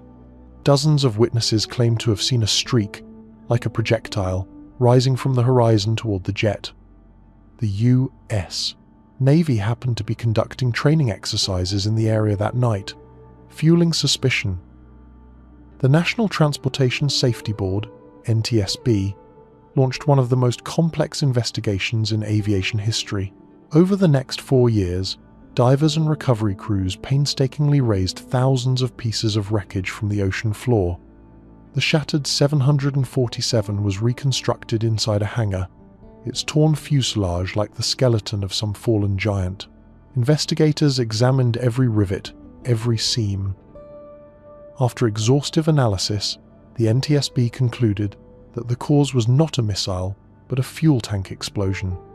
Vapors in the nearly empty center wing fuel tank had ignited, likely due to faulty wiring that sent a spark into the tank. The blast tore the jet apart, yet the official explanation never silenced the doubts. Critics argued that the streaks reported by witnesses aligned too closely with a missile trajectory. Some former investigators suggested explosive residue had been found on parts of the wreckage. Others pointed to classified military operations in the area as reasons for a cover-up. The U.S. government consistently denied these theories, standing firmly by the fuel tank conclusion. For the families, certainty never came. Some accepted the NTSB's findings, others clung to alternative explanations. Lawsuits, books, and documentaries kept the debate alive. Even today, nearly 3 decades later, discussions about TWA 800 flare up whenever new information surfaces. The story of Flight 800 is haunting not only because of its suddenness, but because of the shadows it cast afterward. Was it a tragic mechanical failure, the result of aging wires and vapors meeting in the wrong place at the wrong time? Or was it something more sinister, a mistake covered over by official reports? All that is certain is this. On a warm July evening, a Boeing 747 full of life and laughter lifted from New York and was torn apart less than 15 minutes later. In that silence, a mystery endures, an explosion that remains, for many, not fully explained. Glenn Miller's vanished plane. The winter of 1944 was bitter across Europe. World War II raged, but Allied forces had gained momentum after the Normandy landings. Among the millions serving was Major Glenn Miller, the beloved band leader whose music had defined an era, known for hits like In the Mood and Moonlight Serenade. Miller had left behind fame in America to entertain troops overseas. His performances lifted morale, filling tents and bases with music that carried hope through dark times. On December 15th, 1944, Miller boarded a UC-64 Norseman single-engine aircraft in Bedford, England. He was scheduled to fly to Paris, where his orchestra was preparing concerts for soldiers stationed in the newly liberated city. The flight was short, barely an hour across the English Channel. Weather was poor that day, cold, foggy, with low clouds. Still, Miller's plane lifted into the grey sky. He was never seen again. When the aircraft failed to arrive, search operations began. But no wreckage was ever found. Miller's disappearance stunned both soldiers and civilians. How could one of the world's most famous musicians simply vanish? Official reports concluded that the Norseman likely went down in bad weather, perhaps struck by icing that overwhelmed its single engine. The English Channel, notoriously unforgiving, could easily have swallowed the wreck. Yet without wreckage, speculation flourished. One theory suggested the aircraft was accidentally bombed by Allied forces. Records showed that Royal Air Force bombers returning from an aborted mission had jettisoned unused bombs into the Channel around the same time. Could Miller's small plane have crossed into their path? Pilots later admitted such a scenario was possible. Other theories leaned toward intrigue. Some claimed Miller had been on a secret mission, and his disappearance was deliberately concealed. Rumors ranged from capture by enemy agents to clandestine meetings gone wrong. These claims were never substantiated, but the absence of a body or wreckage gave them fuel. In 1987, a fisherman off the English coast reported pulling up what looked like an aircraft's fuselage in his nets, though he discarded it. Later expeditions searched the seabed, but found nothing conclusively tied to Miller's flight. To this day, the UC-64 remains missing beneath Channel waters. Glenn Miller's disappearance resonates because it intertwines history, war, and celebrity. He was not just another soldier lost, but a symbol of American spirit whose music had touched millions. His songs continued to play on radios, even as newspapers carried headlines of his loss. For many, it seemed unthinkable that such a figure could vanish so completely. The Channel has claimed countless aircraft and ships, many never recovered. It is possible Miller's Norseman lies in pieces on the seabed, corroded and hidden among wreckage from decades of war, but the lack of discovery means the story remains unfinished. To this day, Miller's name carries both music and mystery. His orchestra continued after his death, but his personal fate is locked in silence. Perhaps the most haunting aspect is imagining the final minutes of that small aircraft fog, closing in, engine straining. A man whose music lifted millions staring into the mist. Glenn Miller's flight was supposed to be a routine hop to Paris.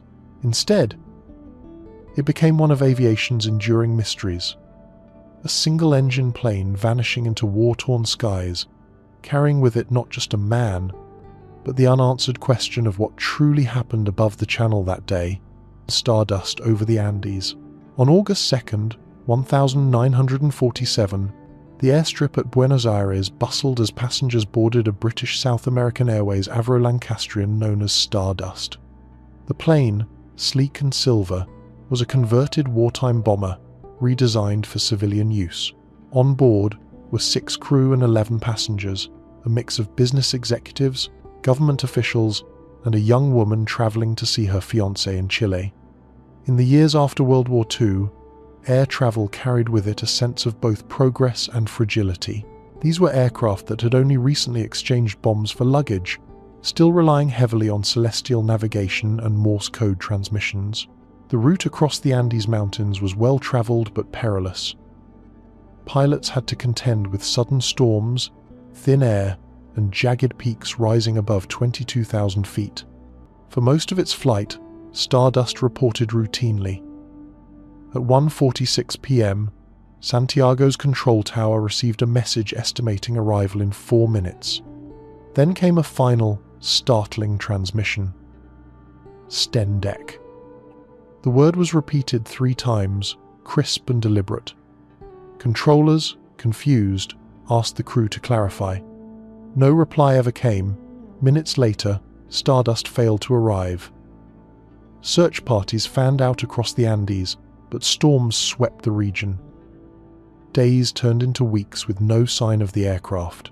To families waiting in Chile, silence was unbearable. Newspapers speculated wildly was it sabotage. Had the plane strayed off course and landed in a remote valley, or had it been pulled into some unknown force over the mountains? The word Stendek deepened the mystery. Experts tried to decode it. Some thought it stood for "stands descending," a shorthand signal of imminent descent. Others argued it was a garbled Morse transmission. Still others suggested it was a classified military code. None of the explanations fit neatly. Without wreckage, Stendek remained a riddle carved into the airwaves. For more than 50 years, the Andes held their secret. Then, in 1998, mountaineers climbing Mount Tupungato stumbled upon twisted aluminum emerging from glacial ice. It was confirmed as wreckage from Stardust. In the years that followed, as glaciers shifted, more remains surfaced. Propeller blades bent back from violent impact, fragments of uniforms, and human remains preserved in ice as if time itself had frozen. Investigators reconstructed what likely happened. The crew, battling poor visibility, miscalculated their position. Believing they had already cleared the highest peaks, they began their descent towards Santiago. In reality, they were still over the mountains. The Avro-Lancastrian ploughed into the slopes of Tupungato at full speed, instantly entombed by avalanches and snow. The impact buried the aircraft so deeply that it remained hidden for half a century, only slowly released as the glacier moved. The discovery explained the disappearance, but not the message. Even now, Stendek has no definitive interpretation. Some scholars argue it was Morse misheard by Santiago control. Others still insist it was deliberate, a code known only to the crew. In aviation circles, the word has become synonymous with mystery, shorthand for a riddle unsolved. The wreckage of Stardust still lies on the slopes of Tupungato, a graveyard watched over by ice. Climbers occasionally stumble upon fragments, reminders of a story half explained. Families of the passengers at last had confirmation of their fate, but the final transmission still echoes. In the end, the mystery of Flight CS-59 is not just about where it crashed, but about the haunting word it left behind. Stendek, a message from the sky that still refuses to yield its meaning. Pan Am Flight 7. The luxury liner that never arrived. In the 1,950 seconds, Pan American World Airways symbolized elegance in the sky. Its long-range Clipper flights were flying hotels, offering passengers meals served on fine china, lounges with upholstered seating, and service aimed at the wealthy elite. Among its fleet was the Boeing 377 Stratocruiser, a massive double-decked airliner derived from the B-29 bomber. It was one of these Stratocruisers, christened Romance of the Skies, that became Pan Am Flight 7. On November 8, 1957, the aircraft departed San Francisco bound for Honolulu, the first leg of a globe-spanning journey that would continue to Tokyo and beyond. On board were 36 passengers and 8 crew, many of them businessmen bound for Asia, others tourists seeking adventure across the Pacific. Inside the aircraft, the mood was relaxed. Passengers sipped cocktails and settled in for the 9-hour crossing. The first half of the flight appeared routine. Weather was favorable, and no unusual reports were filed. But midway across the ocean, radio contact grew faint. Then, silence. When Flight 7 failed to arrive in Honolulu, alarms were raised. Within hours, a massive search and rescue operation was launched. After days of combing the Pacific, debris was found. Bodies of passengers and crew were recovered, eerily preserved by cold waters. Fragments of fuselage floated among the waves. Investigators now faced the question: what had caused the luxurious Stratocruiser to vanish from the sky? Autopsies revealed something unusual: high levels of carbon monoxide in several victims. That pointed to fumes or fire aboard the aircraft. Yet no clear evidence of fire was present in the debris. The engines showed signs of stress, with one possibly having failed catastrophically. But there were other troubling details. Some of the recovered bodies were wearing life vests, suggesting passengers had time to prepare for ditching. Why would passengers don vests if the crew had not declared an emergency? Theories proliferated. Some pointed to a chain of mechanical failures, perhaps multiple engines failing, creating smoke that incapacitated the crew. Others raised the possibility of sabotage. Several wealthy passengers on board had enemies in business dealings, and the Cold War climate always raised questions about espionage. No explosive residue was found, but doubts lingered. Families demanded answers, but none were forthcoming. Pan Am offered condolences but little clarity. The Civil Aeronautics Board ultimately declared the cause undetermined. Flight 7 remains one of only a handful of Pan Am disasters never fully explained. Even decades later, divers have speculated that the wreckage still lies intact somewhere on the Pacific seabed, holding secrets unrevealed. For historians, Pan Am Flight 7 is a tragedy with the weight of symbolism. It was not just another crash, it was the loss of a luxury icon, a flying palace that seemed immune to disaster. Its passengers represented the optimism of the 1,950 seconds, when the world believed technology could make the skies forever safe. Instead, the romance of the skies never arrived. What happened in those final minutes above the Pacific remains locked away, somewhere beneath the waves.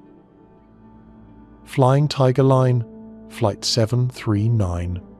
On March 16, 1962, a Lockheed L-1049 Super Constellation lifted from Guam's Anderson Air Force Base under the banner of the Flying Tiger Line, a commercial carrier that frequently handled U.S. military charters. The flight was designated 739. Its destination Saigon, Vietnam. On board were 96 U.S. Army soldiers, 3 South Vietnamese personnel, and a crew of 11, a total of 107 people, embarking on a mission that carried both routine procedure and quiet tension. The Constellation, with its long fuselage and triple-tail design, was a majestic machine. Its 4 Wright R 3,350 radial engines could propel it more than 300 miles per hour across ocean stretches. Though by the early 1,960 seconds it was already aging technology, being replaced by newer jets. Still, it was trusted and dependable. The passengers, mostly young servicemen, dozed in seats or wrote letters home as the flight rose into the night sky at 12:57 a.m. local time. The early hours of the journey were uneventful. Reports to air traffic control were calm and precise, the crew maintaining course as they crossed vast emptiness of the Pacific. At 5:09 a.m., Captain Gregory P. Thomas radioed their position. Routine, confident, nothing amiss.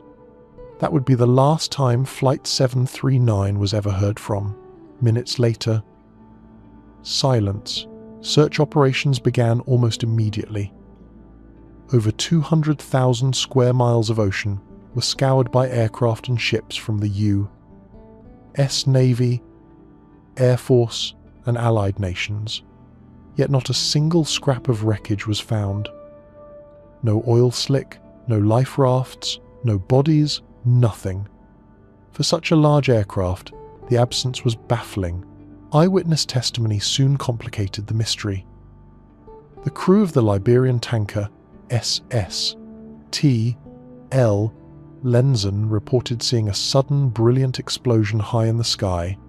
They described a fiery flash, followed by what appeared to be glowing fragments falling toward the water.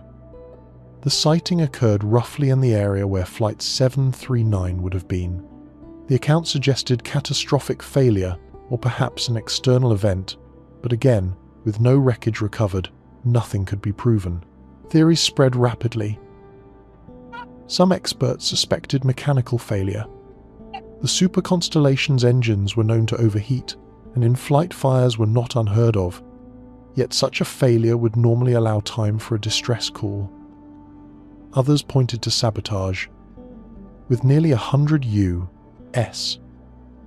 military personnel aboard during the early escalation of the Vietnam conflict, could the flight have been targeted?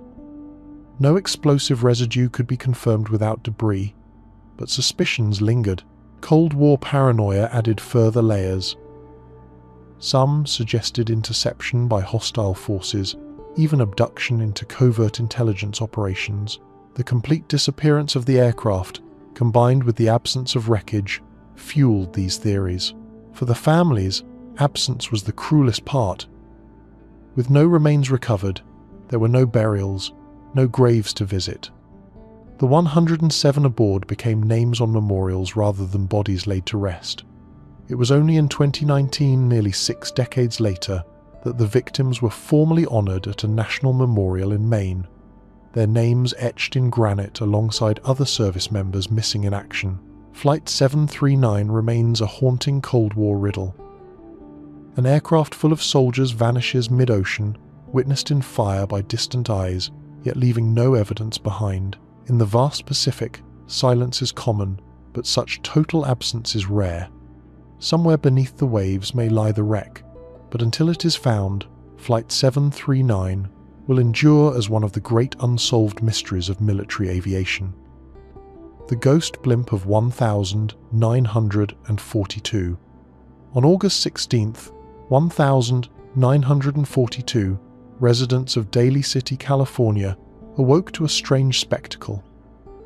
A Navy blimp, sagging and drifting silently above their rooftops. It was L-8, a helium-filled airship assigned to the U.S. Navy's Coastal Patrol Squadron. The blimp's mission was straightforward: scour the Pacific waters near San Francisco for Japanese submarines. America was just months into World War II, and fears of enemy infiltration along the coast were high.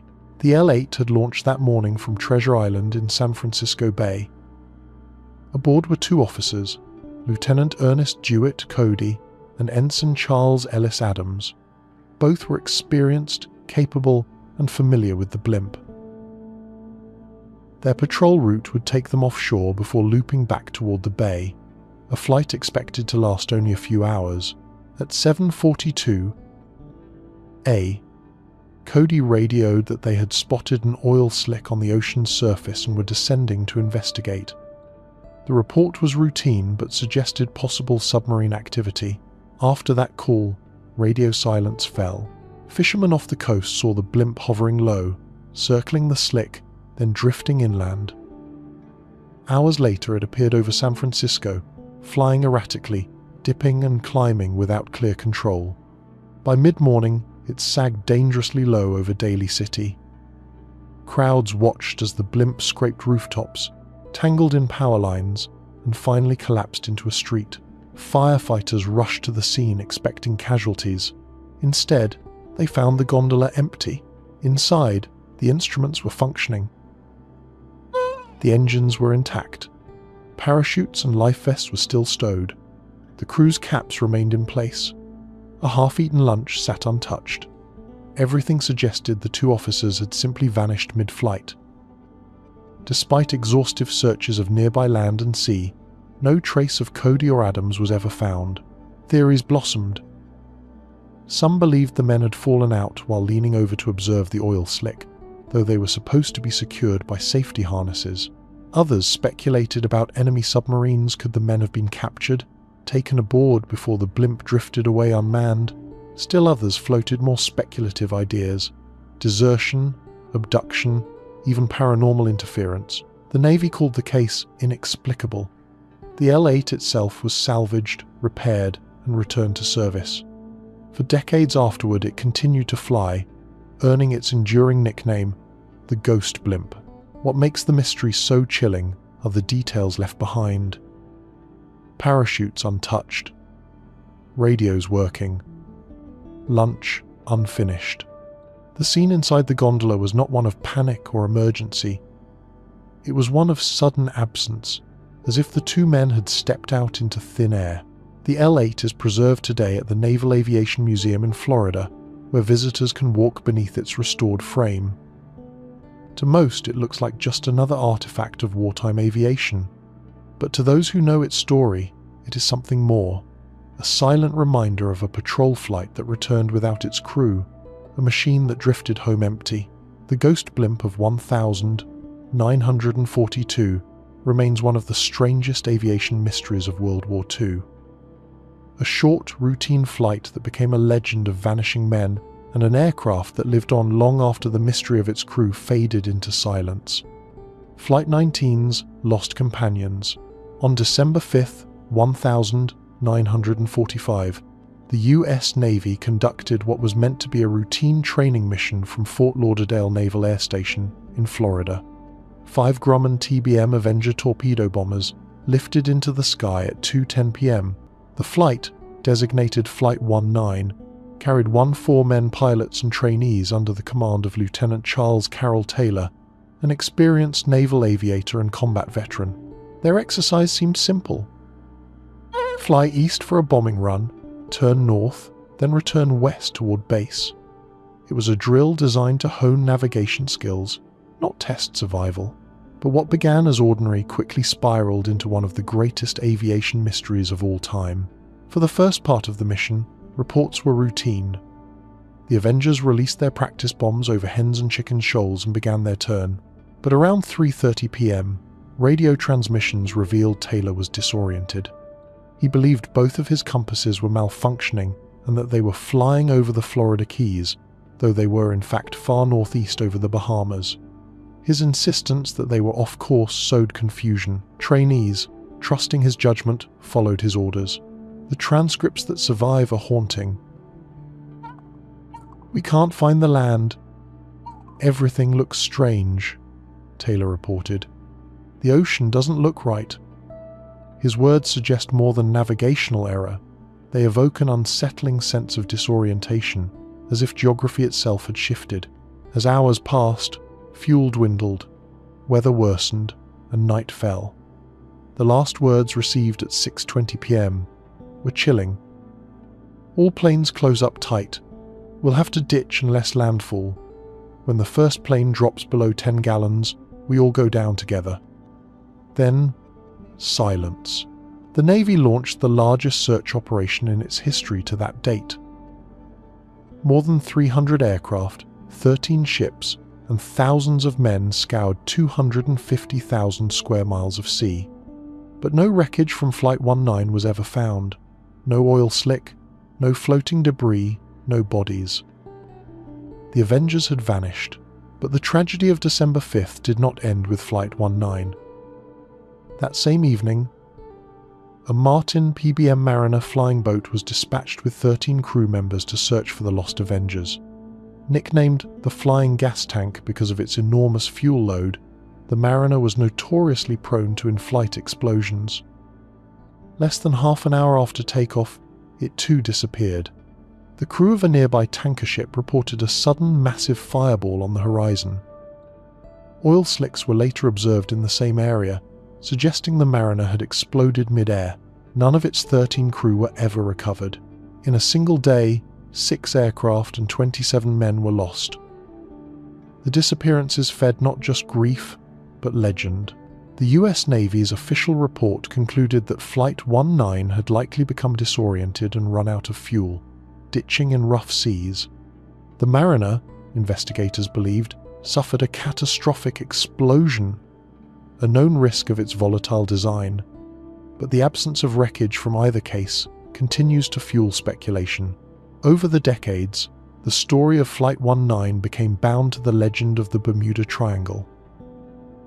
Writers argued that strange magnetic anomalies had scrambled the pilot's compasses. Some claimed time distortions or even extraterrestrial abduction. The words of Taylor, "Nothing looks right," took on mythic weight, cited as evidence that the squadron had entered some otherworldly space. Skeptics counter that human error, bad weather, and poor equipment are explanation enough. Yet the dual disappearance, 5 Avengers and a mariner on the same day, in the same region remains statistically extraordinary. The Atlantic is vast, but seldom does it erase so completely. For the families, the lack of closure was cruelest. Without wreckage or remains, widows received only folded flags and unanswered questions. Generations later, divers still search the reefs and seabeds of the Bahamas and Florida coast, occasionally discovering sunken Avengers, but none has ever been definitively tied to Flight 19. The story of Flight 19 and its lost companions endures because it captures both the fragility of early aviation and the enduring power of mystery. It is a story of young men sent on a routine mission, swallowed by weather and water, or perhaps by something stranger. And it is a reminder that even in heavily traveled skies, the unknown waits, and sometimes it claims more than one flight at a time. Northwest Orient Flight 2501. On the evening of June 23rd, 1950, Northwest Orient Airlines Flight 2501 prepared for departure from LaGuardia Airport in New York. The aircraft was a Douglas DC-4, a reliable 4-engined airliner that had carried thousands safely across the country. On board were 55 passengers and 3 crew, many heading west to visit family or return to work after business trips. The flight's destination was Seattle, with a scheduled stopover in Minneapolis. The first leg of the trip seemed routine. Captain Robert Lind, a seasoned pilot with more than 12,000 hours of flying experience, guided the DC-4 smoothly into the night skies. The route would take them across Pennsylvania, Ohio, and into the Midwest before crossing over Lake Michigan on the way toward Minnesota. But summer storms were brewing. By the time Flight 2501 neared the lake, turbulence and strong winds had already disrupted several flights in the region. At 11:13 p.m., Captain Lind radioed Chicago Air Traffic Control, requesting permission to descend from 3,500 feet to 2,500 feet to escape the storm's worst turbulence. The request was denied due to heavy traffic at the lower altitude. Minutes later, the DC-4 vanished from radar. No distress call was ever received. By morning, search aircraft was sweeping the lake. Within hours, grim evidence surfaced.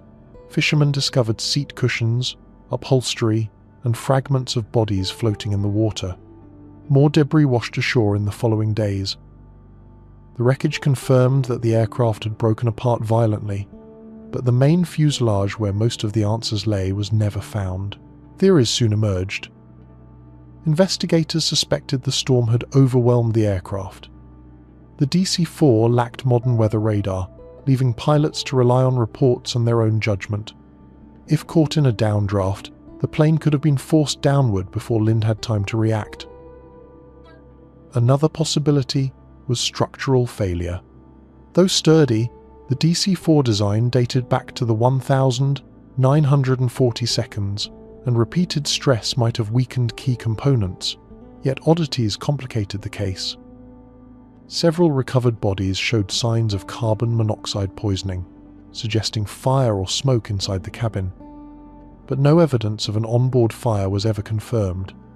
Witnesses along the shore reported hearing an explosion that night, though others believed the noise was simply thunder. Without the fuselage, investigators were left with fragments of clues and no definitive cause. The search for Flight 2501 has continued, remarkably, into the 21st century. Organizations such as the Michigan Shipwreck Research Association conduct annual sonar sweeps of the lake bed.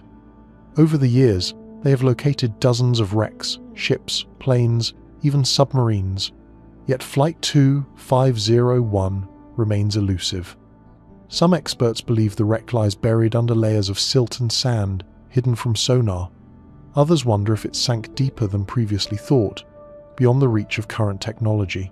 For the families of the 58 victims, the lack of closure has stretched across generations. Memorial services are still held in Michigan, where their names are read aloud. Descendants visit the lake, staring across its shifting waves, knowing that somewhere beneath lies the aircraft, locked away by water and time. The haunting quality of Flight 2501 lies in its ordinariness. It was not a war mission, nor an experimental aircraft. It was a routine passenger flight on a summer evening, filled with everyday people. Its sudden end, its absence of wreckage, and its refusal to yield answers elevate it into the realm of mystery.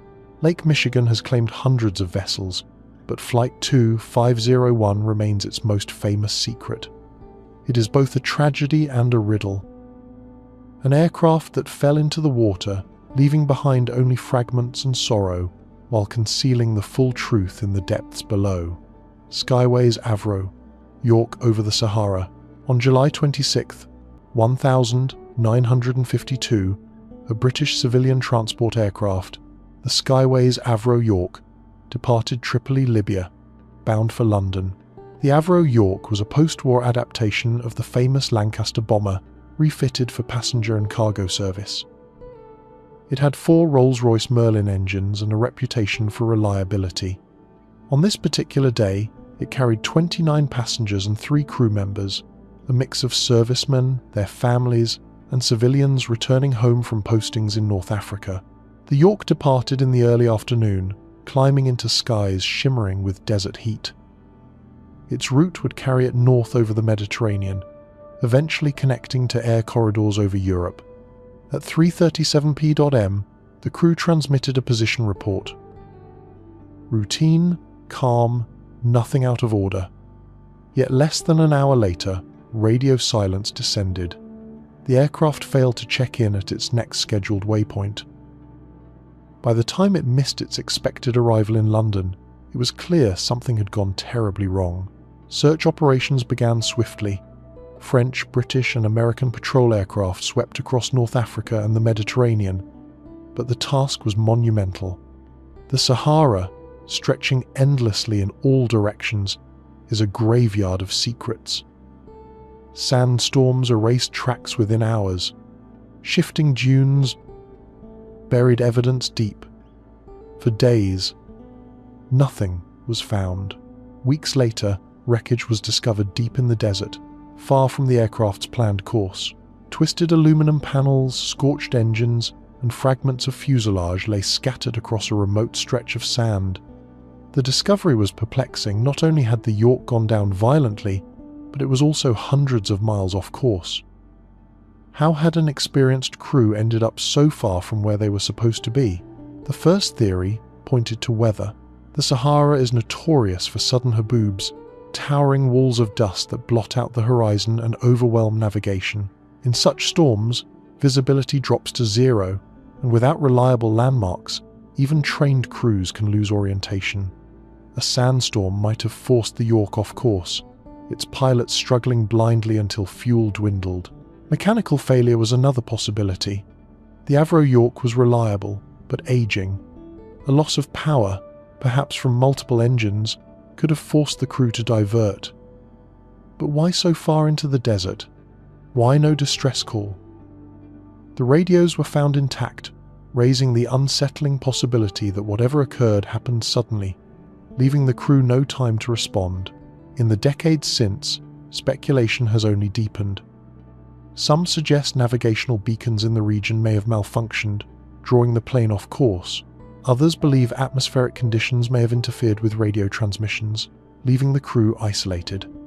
More speculative theories whisper of Cold War interference, secret testing ranges or restricted zones where the aircraft might have strayed and met its fate. What makes the case haunting is the partial evidence. Unlike other vanishings, wreckage was eventually found.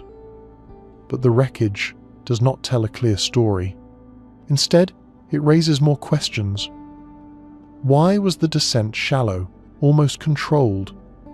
Why no distress signal? Why had passengers apparently been seated calmly, suggesting no panic? The Sahara is filled with the bones of lost caravans and the hulks of aircraft swallowed by sand. The York joined that long history. Even after wreckage was confirmed, many bodies were never recovered, perhaps buried beneath dunes that shift but never reveal. Families in Britain waited for decades, many never knowing the full details of where their loved ones lay. Today, the Avro York's disappearance is a reminder of aviation's vulnerability to landscape. Oceans may hide wrecks beneath waves, but deserts conceal with equal efficiency. Wind and sand bury evidence as effectively as water. The York's final resting place is known in part, but its final moments remain a mystery. A routine flight that strayed into silence, leaving behind wreckage that answers nothing and a desert that explains even less. Varig Flight 967. The cargo that vanished.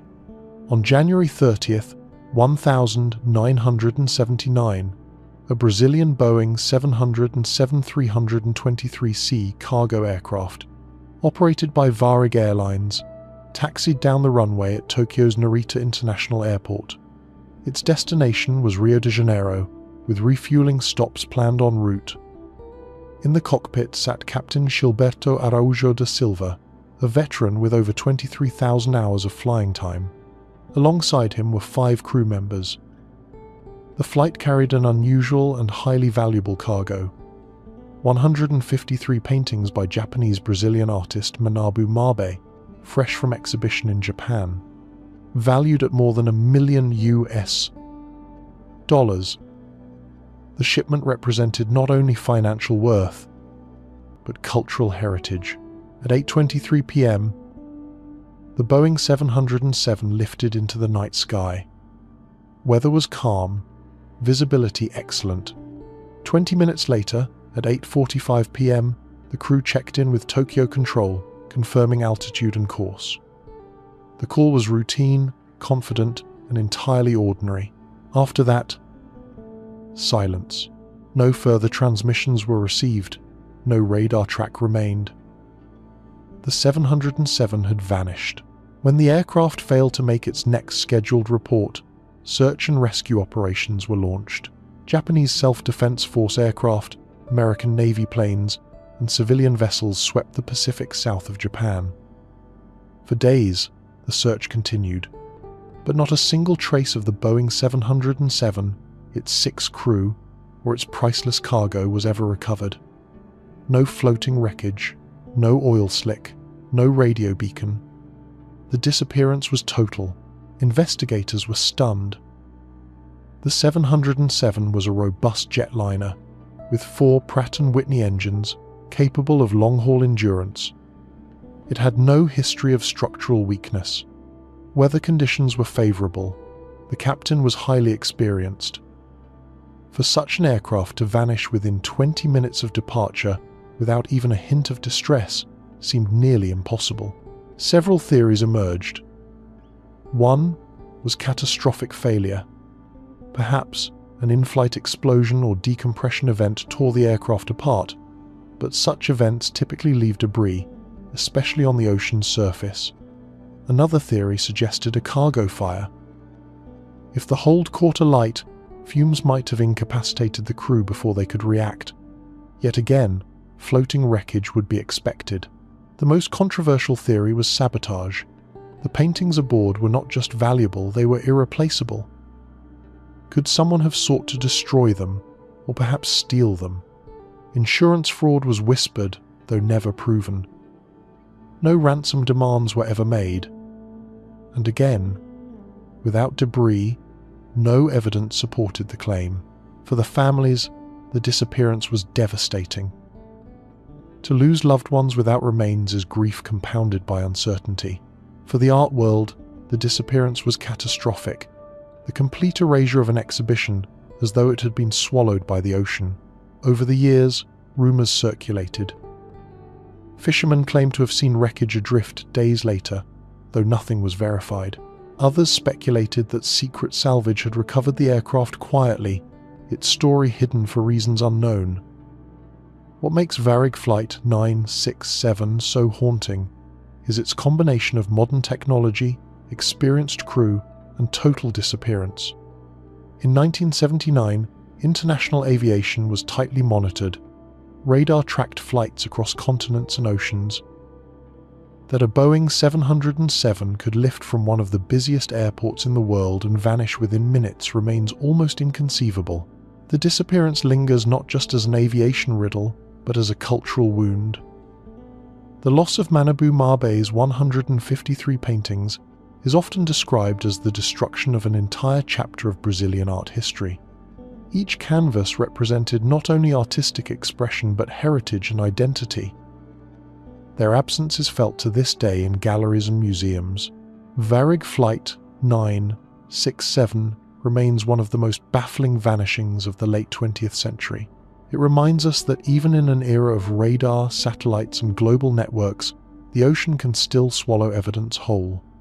A modern jet, 6 men, and 153 paintings vanished into darkness and left nothing behind but silence and questions. Air France Flight 447, silence. On May 31, 2009, Air France Flight 447, an Airbus A330-203, departed Rio de Janeiro, Brazil, bound for Paris. On board were 216 passengers and 12 crew, a total of 228 people. The route was familiar, a long-haul journey across the South Atlantic, flown hundreds of times each year. The Airbus A330 was considered one of the safest aircraft in the world, with advanced avionics, redundant systems, and a proven record. Yet just hours into its overnight flight, Flight 447 would become one of aviation's most haunting mysteries. The jet lifted off at 7:29 p.m. local time, climbing smoothly into tropical skies. For the first several hours, all communications were normal. Passengers settled into meals, some drifting into sleep as the cabin dimmed. The A330 crossed the Brazilian coast and entered open ocean. At 1:35 a.m. UTC, the crew sent a routine message as the plane entered a zone known for thunderstorms. Ahead stretched the Intertropical Convergence Zone, a belt of towering cumulonimbus clouds rising more than 50,000 feet into the night. These equatorial storms are immense, capable of generating turbulence, lightning, and violent wind shifts. Airliners pass through them every night, but they demand caution. Minutes later, a cascade of automated messages began transmitting from the aircraft's systems. The first indicated that the autopilot had disengaged. Then came warnings of inconsistencies in the airspeed readings. For reasons still debated, the aircraft's pitot tube's small sensors that measure airspeed had iced over. Without reliable speed data, the aircraft's computers could not manage flight automatically, leaving the pilots to fly manually in severe turbulence. But something went terribly wrong. In the darkness, with conflicting instruments and buffeting storms, the aircraft entered an aerodynamic stall. Instead of lowering the nose to recover, the pilot flying pulled back, believing perhaps that the plane was overspeeding.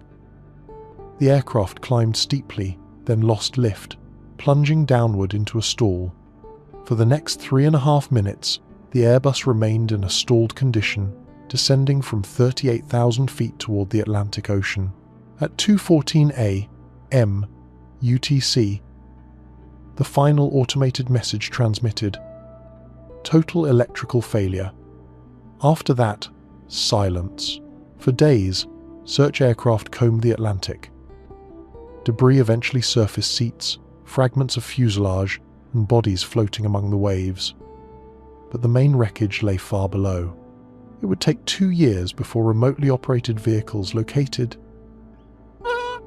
the 330's fuselage on the seabed, more than 12,000 feet deep. Inside, the black boxes were recovered, preserving the final minutes. The recordings confirmed the sequence: iced pitot tubes, autopilot disconnection, manual flight, stall, and impact.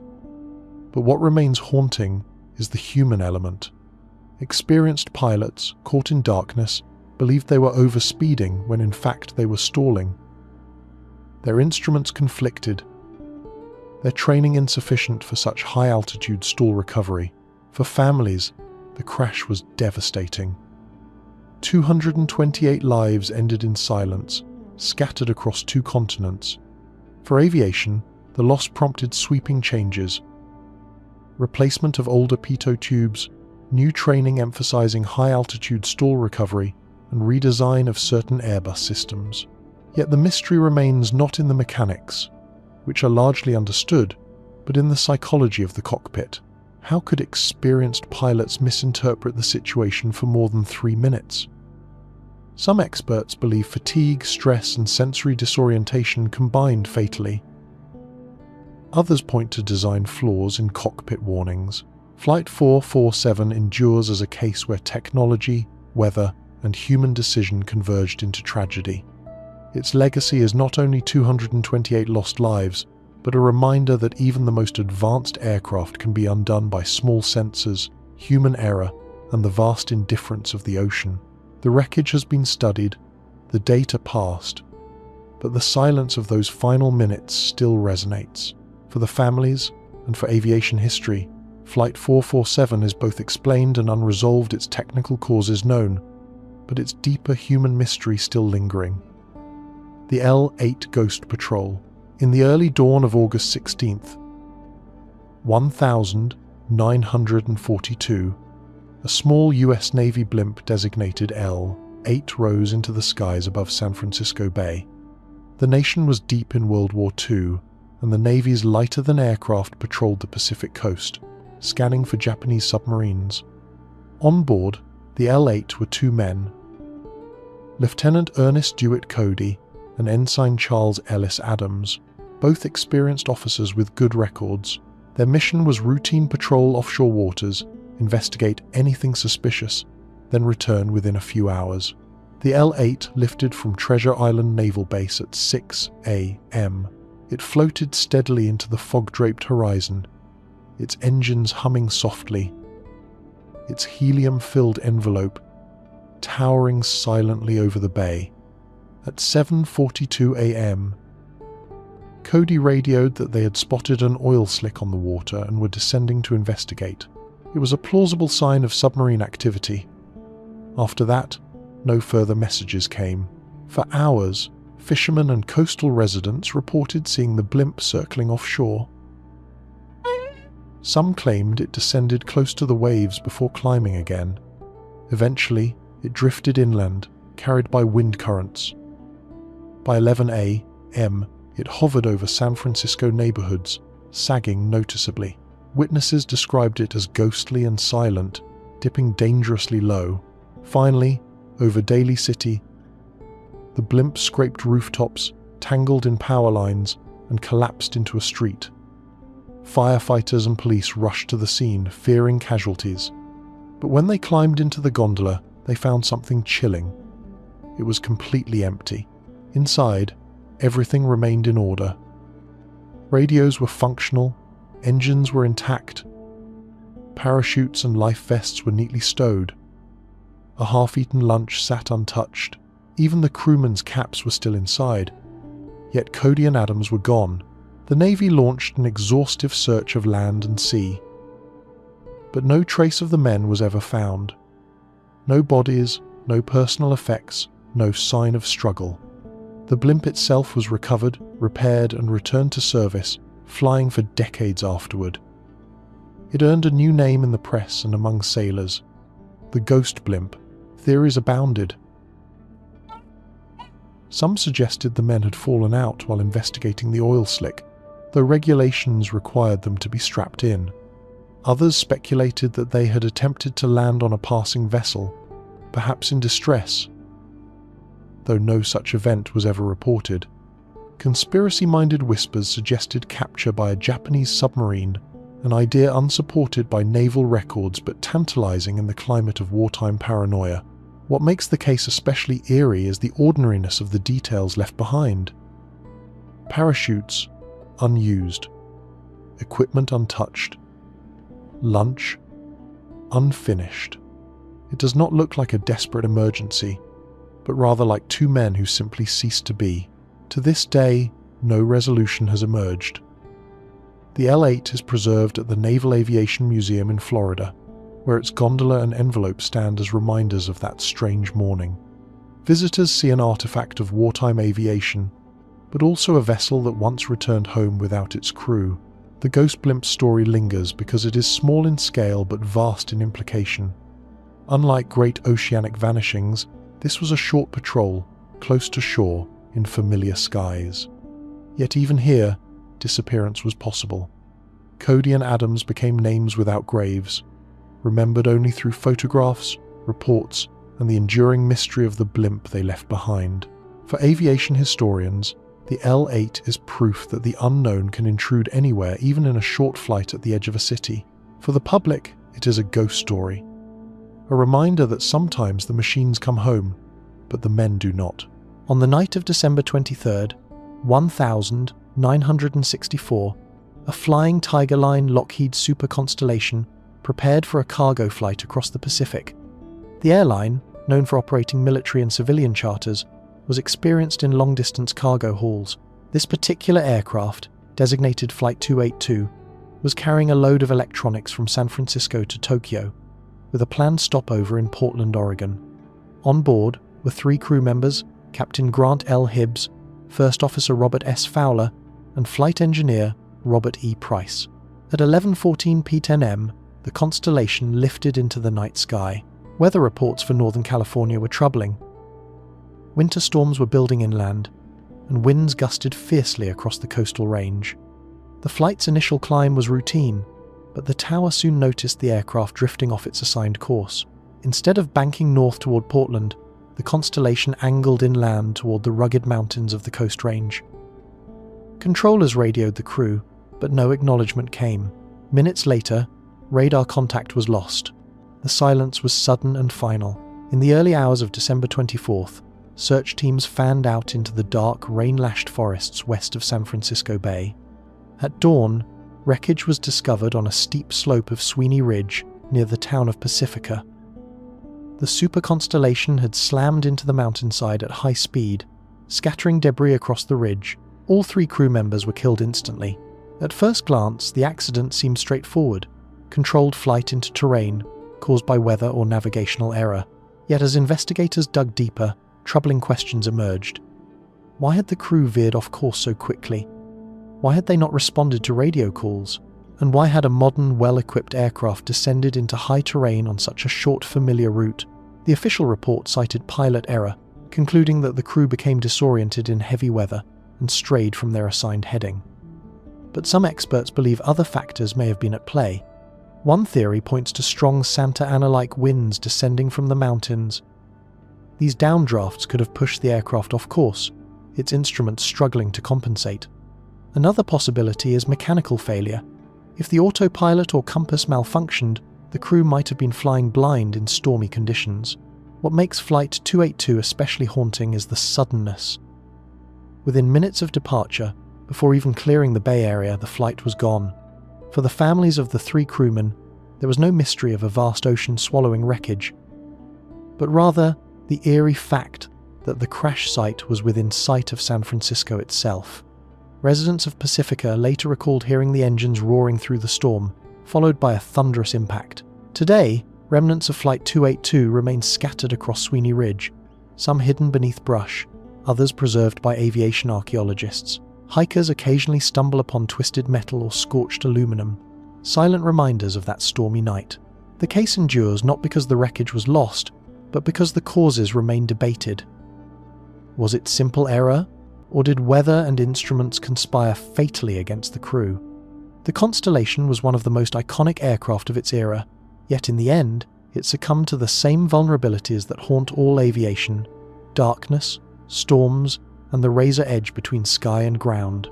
On January 30th, 1948, a British South American Airways Avro Tudor 4th airliner named Star Tiger departed Santa Maria in the Azores, bound for Bermuda. The aircraft carried 25 people, including passengers and crew, on the final leg of a transatlantic journey that had begun in London. At the controls was Captain Brian W. Macmillan, an experienced pilot, though he and his crew had already expressed concern about the Tudor's reliability. The type was new and troubled, with a history of technical issues. Weather that evening was poor. A cold front stretched across the Atlantic, generating strong headwinds and turbulence. To conserve fuel, Captain Macmillan made a fateful decision. Instead of flying at the Tudor's normal cruising altitude, he would keep the aircraft lower, around 2,000 feet, skimming beneath the worst of the weather. It was a bold move, but it placed the aircraft dangerously close to the ocean surface, leaving little margin for error. Throughout the night, Star Tiger reported routine positions, though the headwinds were stronger than expected. At 3:15 a.m., the crew sent their final radio message. ETA, Bermuda 5 hours. The signal was calm, confident, but when Bermuda Control attempted to reach the aircraft minutes later, there was no reply. Search efforts launched at dawn, covering the approaches to Bermuda and the open Atlantic. The ocean had swallowed the Avro Tudor whole. Speculation began immediately. The most likely explanation is fuel exhaustion. Flying low burned more fuel than expected, and with strong headwinds the aircraft may have run dry before reaching Bermuda. At 2,000 feet, in darkness and heavy seas, a forced ditching would have been nearly impossible to survive. The Tudor might have struck the waves and sunk within minutes, leaving no floating debris, but other questions linger. Why did the crew not radio a distress call as fuel ran low? Why was there no time to prepare passengers for ditching? And how could such a large aircraft vanish without a trace in waters heavily searched? The disappearance of Star Tiger soon became associated with the growing legend of the Bermuda Triangle. Writers pointed to magnetic anomalies, sudden storms, or even time distortions as possible culprits. Some noted that the Avro Tudor's sister ship, Star Ariel, would vanish in almost identical circumstances a year later, also near Bermuda. Together, the two disappearances seemed less like coincidence and more like pattern, yet skeptics point to the Tudor itself. The aircraft was poorly regarded by many pilots, with reliability issues and limited safety margins. Flying low over the Atlantic at night was risky, and Captain Macmillan's decision, though understandable, may have sealed the fate of his passengers.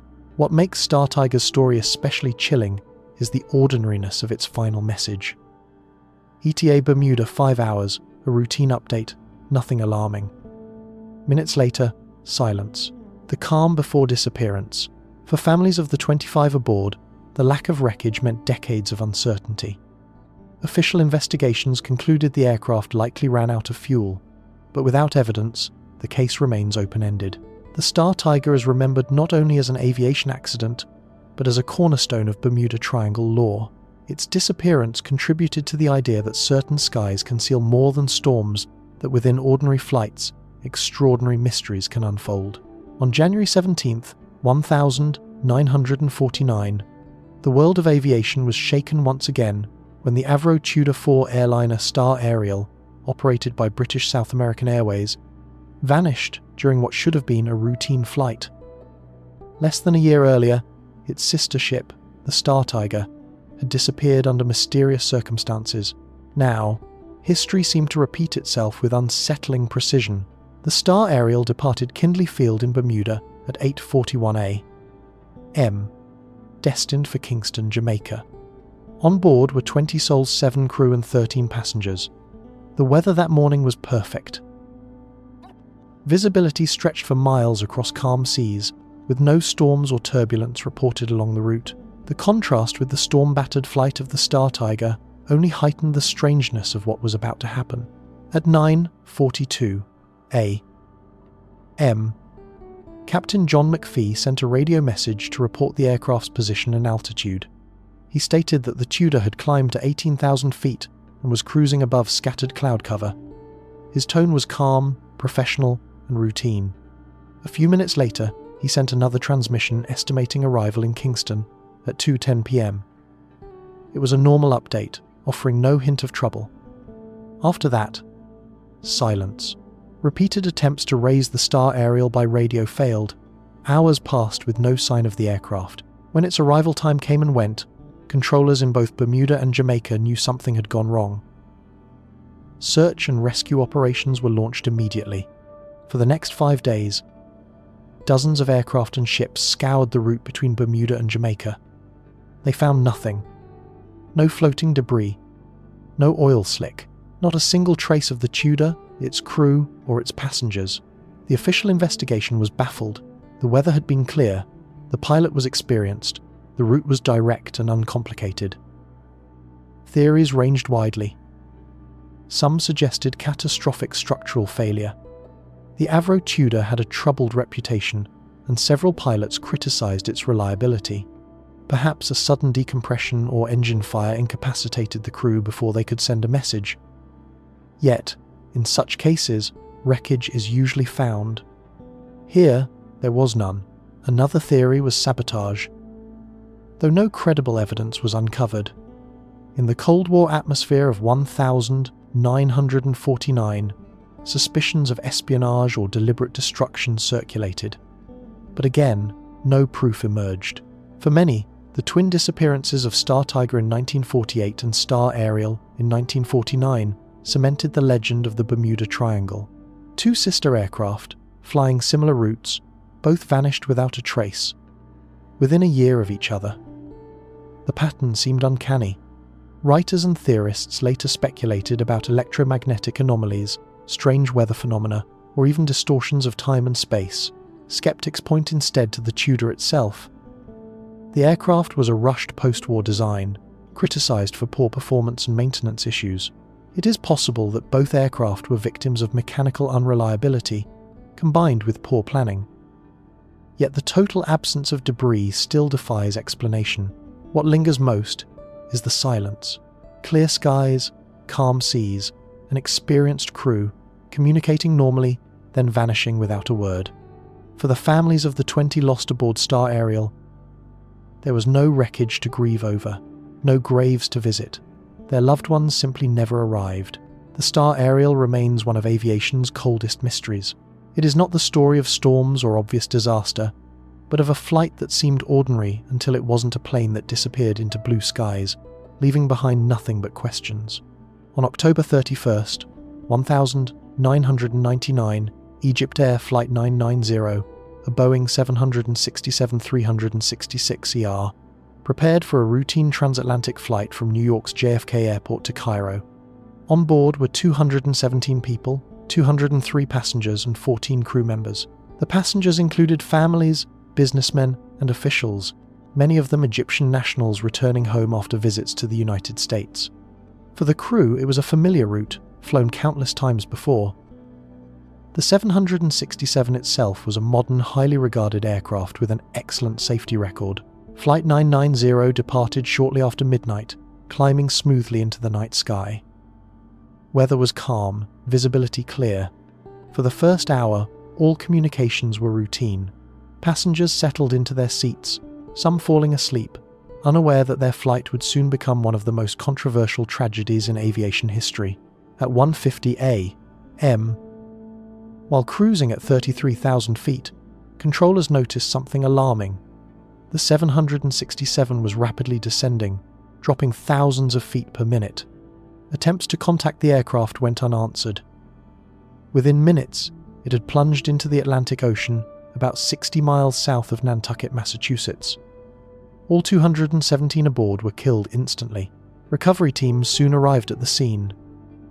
Wreckage floated on the surface, along with personal belongings and bodies. Within weeks, divers retrieved the aircraft's flight recorders from the ocean floor. What they revealed shocked investigators. The cockpit voice recorder captured the final minutes. After the captain left the cockpit for a brief break, the relief first officer, Gamil Al-Battuti, was left alone at the controls. Moments later, he disengaged the autopilot and pushed the control column forward, commanding a dive. The aircraft pitched downward violently. Simultaneously, Al-Battuti was heard repeating a phrase in Arabic, Tawakkaltu ala Allah, translated as, I rely on God. As the plane plunged, the captain returned, shouting, What's happening? Pull with me. He struggled to regain control, pulling the yoke back. For a brief moment, the aircraft leveled at 24,000 feet. But then Al-Battuti again pushed the controls forward, forcing the nose down into a second, even steeper dive. The Boeing 767 broke apart under the stress before striking the ocean at tremendous speed. The U.S. National Transportation Safety Board, NTSB, concluded that the crash was the result of deliberate action by the relief first officer. Egypt, however, rejected this finding. Egyptian authorities argued that mechanical failure, specifically in the 767's elevator control system, might have caused the dive. They disputed the conclusion of intentional action, citing a lack of clear motive. The disagreement became a point of diplomatic tension. For families, the competing explanations were agonizing. Was the crash a case of deliberate sabotage from within the cockpit, or was it an undetected mechanical flaw that doomed the flight? The tragedy of Flight 990 underscores the vulnerability of even modern aviation to the human element. Aircraft are built with multiple redundancies, but they still depend on the choices of the people at the controls. The possibility that a trusted crew member could deliberately override safety systems remains one of the most unsettling aspects of aviation psychology. For survivors' families, the uncertainty deepens the pain. Many accept the NTSB's conclusion, but others cling to alternative theories. Unwilling to believe the flight was ended deliberately, the legacy of Egypt Air 990 is one of debate and discomfort. Unlike vanishings such as Star Ariel or Star Tiger, the wreckage was recovered, the black boxes deciphered. Yet even with physical evidence, the truth remains contested. Was it sabotage, suicide, or mechanical failure? No consensus has ever been reached. What is certain is that 217 lives were lost in minutes during what should have been an ordinary night over the Atlantic. Egypt Air 990 remains not just a tragedy, but a chilling reminder that aviation mysteries are not always about storms, instruments, or the sea. Sometimes they begin with the human heart and mind. On March 8, 2014, Malaysia Airlines flight MH370, a Boeing 777-200ER, prepared for departure at Kuala Lumpur International Airport. It was shortly after midnight when the jet, gleaming under floodlights, taxied down the runway and lifted into the humid night sky at 12:41 a.m. Its destination was Beijing, China, a flight path that by 2014 was routine. On board were 239 people, 227 passengers and 12 crew. Families, business travelers, students and tourists filled the cabin. For the first hour, everything seemed ordinary. The 777 climbed smoothly to cruising altitude. The pilots checked in with Malaysian controllers, then prepared to transfer responsibility to Vietnamese air traffic control as they approached the South China Sea. At 1:19 a.m., the co-pilot made his final routine transmission. "Good night, Malaysian 370. Minutes later, the aircraft's transponder stopped transmitting. On radar screens, the green blip identifying MH370 disappeared. Vietnamese controllers waited for its check-in. None came. Calls went unanswered. To the outside world, the Boeing had simply vanished, but military radar, examined later, revealed a startling truth. After its transponder went dark, the aircraft made a sharp left turn. It flew back across the Malay Peninsula, looping around the island of Penang, then turned northwest and out into the Indian Ocean. Whoever controlled the aircraft had done so deliberately, navigating it off its assigned path. For the next 7 hours, satellites detected faint electronic handshakes from the 777 automatic pings, showing it was still airborne, still flying, though silent to controllers and the world. This data, analysed by investigators, suggested 2 possible corridors, one north across Asia, one south into the empty Indian Ocean. The northern path would have crossed numerous radar networks in India, China, or Kazakhstan, yet no detections were ever reported. That left the southern route into the loneliest stretch of ocean on Earth. For days, searchers scoured the South China Sea, believing the aircraft had crashed near its planned route. It took nearly a week before officials admitted the jet had turned back, losing valuable time. By then, any wreckage would have been dispersed by currents. Over the following months, hope turned to despair. Families gathered in Beijing, then in Kuala Lumpur, watching news bulletins that offered speculation but no certainty. Anguish deepened as the search area grew to millions of square kilometres. The Indian Ocean floor, rugged and mountainous, concealed its secrets well. In 2015, more than a year after the disappearance, the first confirmed fragment was discovered. A barnacle-encrusted wing flaperon washed ashore on Reunion Island, thousands of kilometers from the suspected crash zone.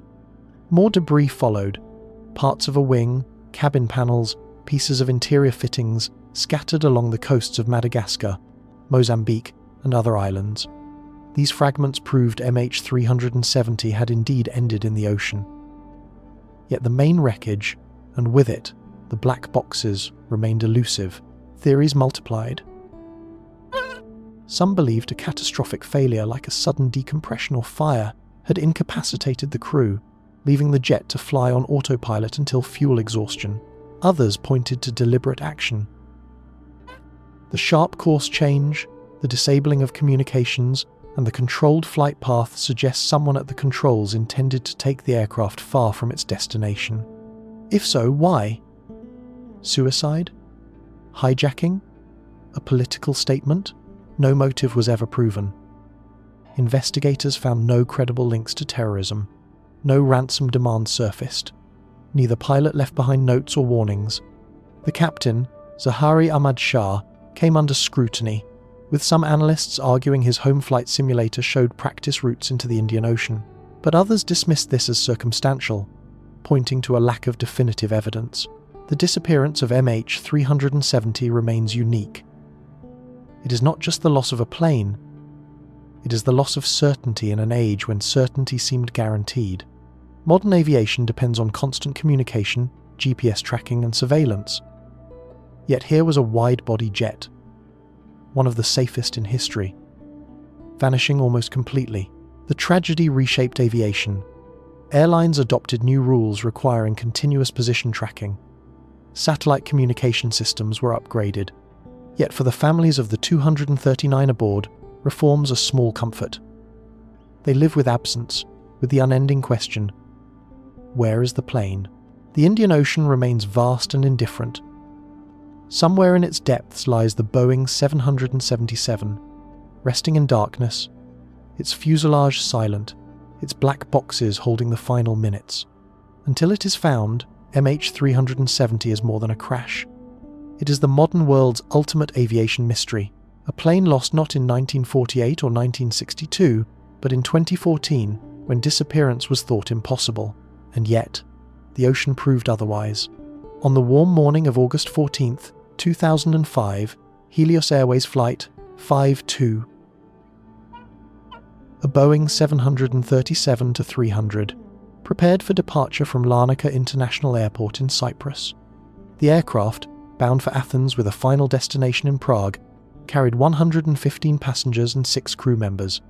Families, tourists, and workers filled the seats, many returning to Europe after summer holidays on the island. The weather was clear, the skies bright, and the crew reported no technical issues. For all on board, it was meant to be a routine journey of just over an hour to Athens. The 737, a familiar and trusted aircraft, lifted into the sky at 9:07 Its twin engines roared as it climbed smoothly, banking westward and then north toward Greek airspace. From the outside, everything appeared normal, but inside the cabin, an invisible and deadly failure was already unfolding. The night before, the aircraft had undergone maintenance. Engineers had set the pressurization control switch to manual instead of auto during tests. In the rush of routine operations, the switch was never returned to its normal setting. As Flight 522 climbed past 12,000 feet, the cabin failed to pressurize correctly. Instead of cool, oxygenated air filling the cabin, the air thinned with altitude. Warning horns sounded, but the crew misinterpreted them. Believing the alarm signaled an air conditioning issue, they began troubleshooting the wrong system. As the aircraft ascended toward 34,000 feet, hypoxia oxygen deprivation began to take hold. The effects are subtle at first, a feeling of drowsiness tingling in the skin, a slowing of thought. Then confusion sets in, decision-making falters, and eventually consciousness slips away. Both pilots, unaware of what was truly happening, became incapacitated. Behind them, passengers donned oxygen masks when they dropped, but portable supplies were limited. Within minutes, Nearly everyone aboard was unconscious. From the outside, the 737 continued on autopilot, flying perfectly along its programmed route. Controllers in Athens grew alarmed when repeated attempts to contact the crew went unanswered. As the scheduled arrival time approached, the aircraft showed no signs of descent. Instead, it continued circling on autopilot, locked in a holding pattern over Greek airspace. The Hellenic Air Force scrambled 2 F-16 fighter jets to intercept. As the fighters pulled alongside the unresponsive 737, the pilots saw a scene that would haunt them. Through the windows, passengers sat motionless, slumped in their seats, oxygen masks dangling uselessly. In the cockpit, the captain's seat was empty, and the first officer sat rigid, unresponsive, his head tilted. But then, movement. In the cabin, a man in uniform staggered into the cockpit. He was later identified as Andreas Prodromou, a flight attendant and trained pilot in progress. Using a portable oxygen cylinder, he had remained conscious longer than most. Desperate, he attempted to take control of the aircraft. Fighter pilots reported seeing him sit at the captain's seat, fumbling with the controls, clearly trying to save the jet. For a few moments, hope flickered, but by then, fuel was running low. At 11:49 a.m., one engine flamed out, starved of kerosene. The 737 banked sharply, autopilot still engaged. Minutes later, the second engine quit. With no thrust, the aircraft descended in a slow spiral. At 12:04 p.m., it crashed into hills near Grammatiko, north of Athens, erupting in flames. All 121 people aboard were killed. The investigation revealed the chain of errors: the pressurization switch left in manual, the crew's failure to recognize hypoxia, the misinterpretation of alarms. Yet the tragedy was more than mechanical, it was human. Hypoxia is insidious, robbing victims of awareness so subtly that they cannot recognize their own impairment. Training emphasized many emergencies, but not enough focus had been placed on the dangers of unnoticed cabin depressurization. For families, the disaster was heartbreaking. Many passengers had been children traveling with parents, couples returning from holidays, or young workers heading back to jobs in Europe. Learning that their loved ones had slipped quietly into unconsciousness long before the crash was both a small comfort and a deep sorrow. They had not suffered, investigators said. They had simply gone to sleep. For aviation, Flight 522 became known as the Ghost Flight. For more than 2 hours, a silent aircraft flew across Greek skies, its passengers already gone, its engines humming faithfully until fuel ran out. The haunting image of a lone flight attendant fighting at the controls added both tragedy and dignity to the event. The legacy of the crash led to changes. Airlines re-emphasized crew training on pressurization failures, making recognition of hypoxia a priority. Safety bulletins reminded crews that oxygen masks must be donned immediately when warnings sound, no matter what assumptions are made about the cause. Yet even with lessons learned, the story of Helios Flight 522 remains chilling. It was not sabotage, nor storm, nor disappearance. It was the quietest of killer's thin air, combined with a small switch left in the wrong position. The result was a plane that flew on without its people, a mechanical ghost gliding above the Earth until gravity reclaimed it. On the night of March 16th, 1962, a Lockheed Loan 1,049 hours super constellation, operated by the Flying Tiger Line, lifted off from Andersen Air Force Base in Guam. Designated Flight 739, the aircraft was on a military charter, carrying 93 US Army soldiers, 3 South Vietnamese military personnel, and an 11-man civilian crew. In total, 107 people were on board. Their destination was the Philippines, the next stop in a long journey towards Saigon during the escalating years of the Vietnam conflict. The Super Constellation, with its triple tail and sleek fuselage, was one of the iconic long-range aircraft of its time. But the Pacific Ocean is vast, and flying it in 1962 meant long hours without radar coverage, relying on radio reports, celestial navigation, and dead reckoning. At 5:45 p.m. local time, Flight 739 departed Guam under clear skies. Radio communications were normal for the first 3 hours. At 8:22 p.m., The crew reported reaching cruising altitude and estimated arrival in the Philippines at 11:30 p.m. It was the last transmission ever heard from the aircraft. When the Constellation failed to arrive, search and rescue efforts began immediately. U.S. Navy, Coast Guard, and Air Force aircraft joined ships to scour more than 200,000 square miles of ocean. They searched for over a week, but not a single piece of wreckage, no oil slick, no bodies, was ever found. The complete disappearance stunned investigators. The Lockheed Constellation, though aging by 1962, was still a capable and reliable aircraft. For it to vanish without a single distress call suggested something sudden and catastrophic. But what could have brought it down so completely in calm weather, on a routine leg? One clue came from a Liberian tanker ship sailing in the area. Its crew reported seeing a bright explosion in the sky around the time Flight 739 would have been overhead. The flash was followed by two smaller explosions, then a lingering glow as if something burned and fell into the sea. Searchers later triangulated the tanker's position and realized it coincided with the Constellation's estimated flight path. If the explosion was indeed Flight 739, what caused it? Theories ranged from mechanical failure to sabotage. Some speculated that an onboard fuel tank had exploded, a rare but possible event in piston-driven aircraft. Others pointed to the sensitive nature of the flight, hundreds of soldiers en route to Vietnam, as a possible target for sabotage. No evidence was ever found to confirm either idea. The U.S.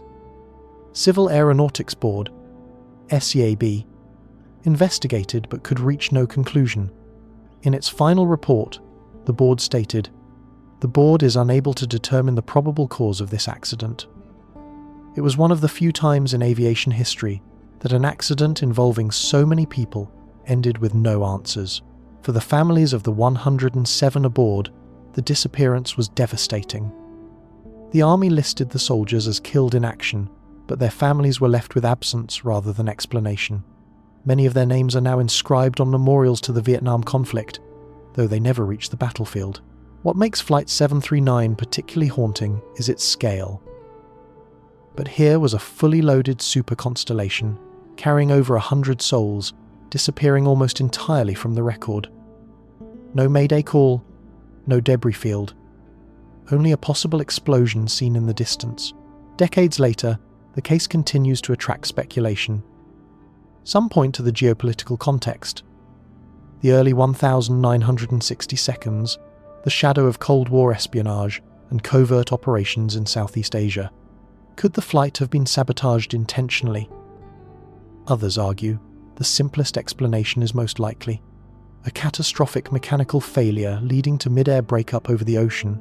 In 2019, the families of those lost finally saw a new memorial erected at Columbia Falls, Maine, dedicated specifically to the men of Flight 739.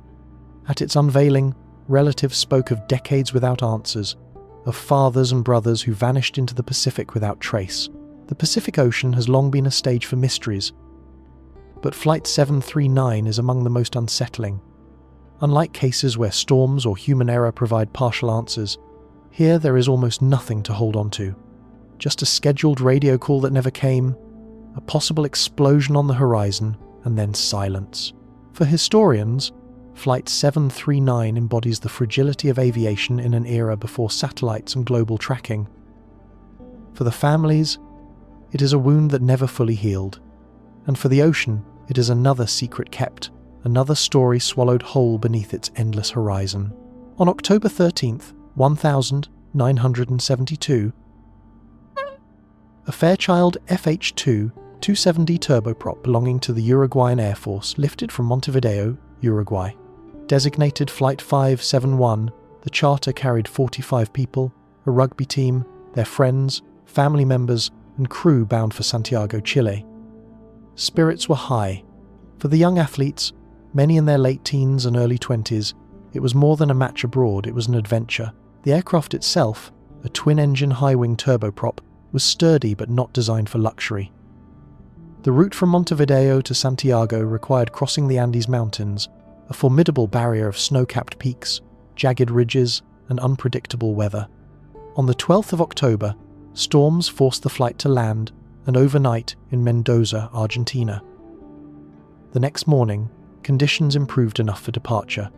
Captain Colonel Julio Ferradas, an experienced pilot, and his co-pilot, Lieutenant Dante Lagurara, prepared to thread their way through mountain passes toward Chile. At 3:30 p.m., as the aircraft crossed into the Andes, weather again deteriorated.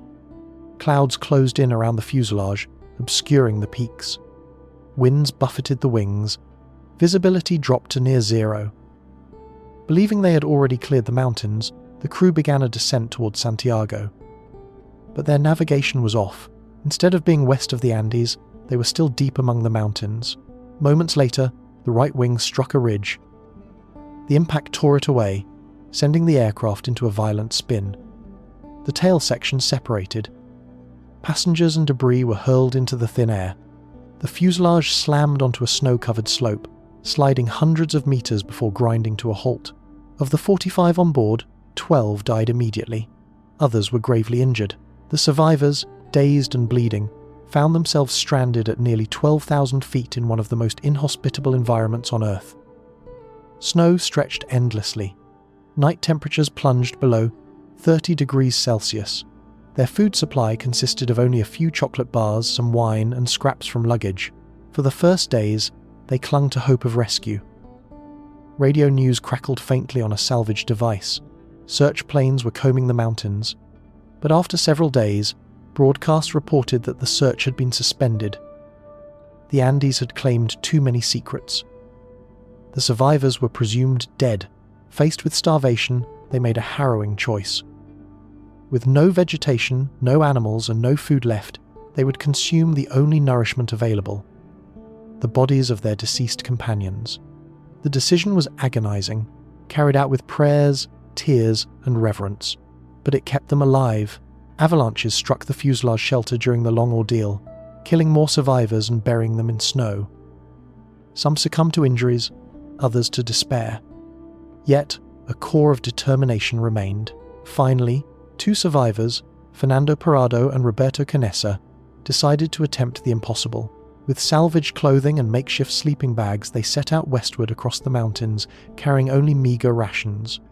For 10 days they climbed ridges and trudged across glaciers, their bodies weakened but driven by willpower. At last, they descended into Chile's valleys, where they encountered a herdsman who alerted authorities. On December 20th, 1972, more than 70 days after the crash, helicopters reached the site. 14 survivors were rescued. Against every odd, they had endured. The story of Flight 571 became one of the most extraordinary survival tales in modern history. For some, it is remembered for the grim reality of cannibalism, a taboo topic often sensationalized. But for others, it is a testament to resilience, solidarity, and the will to live. The survivors themselves later wrote books, recounting not just the suffering, but the bonds forged in those icy mountains. Investigators later confirmed that navigational error had led the pilots to descend too soon, mistaking their position in the Andes. The accident was a tragic convergence of weather, misjudgment, and the merciless geography of the mountains. Today, the crash site remains remote, marked by wreckage half buried in snow. Pilgrims and adventurers trek there, honouring the memory of the lost and the courage of the survivors. For aviation, Flight 571 is a stark reminder of human vulnerability when machines fail in hostile environments. For the world, it endures as proof that survival can demand choices beyond imagination, and that even in the face of hopeless odds, the human spirit can endure. Though not an aviation mystery in the conventional sense, the story of the Cahokia Mounds in Illinois reminds us that humanity's fascination with the skies long predates powered flight. It is a mystery of alignment, of ritual, and of the interplay between Earth and the heavens, and it remains unsolved, standing as one of North America's most haunting archaeological enigmas. Cahokia was the largest pre-Columbian city north of Mexico. At its peak around the year 1100 AD, it may have housed more than 20,000 people. Located near present-day Street, Louis, it was a sprawling complex of earthen mounds, plazas, and ceremonial structures. Its centerpiece, Monk's Mound, rose 10 stories high, an artificial hill larger in volume than some of Egypt's pyramids. From its summit, leaders looked out across an urban center, alive with markets, rituals, and processions. But within this city, archaeologists have discovered something even stranger. When reconstructed, they form what researchers call woodhenges, vast timber circles aligned with the solstices and equinoxes. Like Stonehenge in England, these wooden monuments appear to have been calendars, marking the turning points of the Sunday. At dawn on the winter solstice, for example, the sun would rise precisely between two great posts. The people of Cahokia gathered here, watching celestial order reflected on Earth. Yet these alignments were not purely scientific. They were ritualistic, bound to a worldview where the sky and human destiny were intertwined. And nearby, archaeologists found burials that cast a darker shadow. In one pit, the remains of over 50 young women were uncovered, laid out in rows, all of similar age. Nearby, other mass graves contained bound and executed individuals, possibly captives. These were not ordinary burials, they were sacrifices. The combination of sky calendars and ritual killings gave rise to the legend of the Skeleton Tower of Cahokia, a metaphor for how the city merged the heavens with mortality. To mark the solstices, to honour celestial order, human lives were ended. The post circles and mass graves stand as silent testimony that for Cahokia, the sky was not abstract. It demanded offerings. Why? That remains a mystery. Some scholars argue the sacrifices were symbolic acts to reinforce political power, leaders demonstrating their control over both time and life. Others suggest a cosmological explanation, that the deaths were offerings to ensure balance, fertility, or celestial favour. But no definitive answer has emerged. Cahokia's decline adds to the enigma. By 1350 AD, the city was largely abandoned. Climate shifts, resource depletion, or internal conflict may have played roles, yet its monuments remain, half buried in earth, still aligned with the rising and setting Sunday. The eerie silence of the Cahokia Mounds has parallels with Aviation Mysteries. Both speak to humankind's relationship with the sky, whether as navigators crossing oceans or as ancient priests watching solstice suns. In each case, there is precision, ritual, and mystery. For visitors today, walking among the mounds, the sense of lost purpose is palpable. Wooden markers have been reconstructed at one of the woodhenge sites, allowing modern observers to witness solstice alignments much as Cahokians once did. At dawn, as the sun breaks between the posts, one feels the same awe. The same reminder that the heavens were once calendars, guides, and gods. The Skeleton Tower of Cahokia, though not a tower of stone, but of ritual, sacrifice, and cosmic alignment, remains unsolved. It forces us to confront questions about how societies bind themselves to the skies, and how mystery often lingers where the heavens meet human life. Like vanished aircraft, Cahokia's purpose is elusive, its remains fragments of a greater whole. It stands as a reminder that long before radar screens or black boxes, human beings were already building, aligning, and sacrificing beneath the sky, trying to make sense of forces larger than themselves. In the frozen expanse of the Arctic lies one of the most chilling maritime mysteries in history. The disappearance of the ships HMS Erebus and HMS Terror. Commissioned by the British Admiralty in 1845, these vessels, under the command of the seasoned explorer Sir John Franklin, were tasked with finding the fabled Northwest Passage, a sea route linking the Atlantic and Pacific through the icy Canadian Arctic. With the Age of Empire hungry for trade routes and prestige, success would have been a triumph for Britain. Instead, it became one of exploration's darkest enigmas. Both ships were state-of-the-art for their time. They were reinforced for polar ice, fitted with steam engines, and stocked with provisions intended to last 3 years. The crew, 129 men in total, sailed from England with high hopes. Their last sighting by Europeans came in July 1845, when whalers reported the ships anchored in Baffin Bay, waiting for the ice to clear. After that, silence. Months turned into years. Back in Britain, families waited for news, but no messages arrived. By 1848, concern had grown into alarm. Search expeditions were dispatched, braving the same unforgiving waters. They found traces, abandoned camps, discarded supplies, skeletal remains scattered across desolate tundra. Most haunting of all was a note discovered on King William Island, dated April 1847. It reported that Sir John Franklin had died, and the remaining crew had deserted the ice-locked ships in a desperate attempt to march south. None survived. The question of what had befallen the Erebus and Terror persisted for over a century. Theories abounded. Some suggested starvation, scurvy, or exposure. Others pointed to the lead solder used in their tinned food, which could have caused poisoning, hallucinations, and weakness. Inuit oral histories spoke of sick, starving men dragging sledges, of ships crushed by ice. For more than 150 years, the Arctic held its silence. Searchers scoured the ice, mapping islands and waterways, but the wrecks remained hidden. Then, in 2014, a breakthrough. Canadian search teams discovered the HMS Erebus, resting in shallow water south of King William Island. The ship was remarkably intact, its timbers preserved by cold. 2 years later, in 2016, the Terror was found as well, lying deep in Terror Bay. It was so well preserved that windows remained unbroken, and dinner plates still sat neatly stacked. The discovery was both revelation and enigma. The wrecks confirmed Inuit accounts of where the ships had drifted. Yet they also raised new questions. Why had the crew abandoned vessels still seaworthy? What drove them to march across barren ice instead of remaining aboard? Archaeologists diving inside, the Terror reported eerie stillness. Cabins were sealed, officers' quarters intact, and the ship appeared as though left in haste. Logs and documents, if recovered, may yet tell more. The Franklin expedition has become a symbol of human ambition meeting nature's indifference. The Arctic, beautiful and merciless, consumed 2 of Britain's finest ships and their crews, leaving only fragments of their story. It is a maritime mystery, but also one that resonates with aviation vanishings. Technology, confidence, and planning undone by an environment that offers no forgiveness. For descendants of the crew, the discoveries of 2014 and 2016 brought a measure of closure. Memorials have been raised, and Inuit testimony has finally been recognized as vital evidence long ignored. Yet the mystery is not fully solved. How did the crew die? Was it lead poisoning, starvation, or disease? Why were the ships abandoned while still intact?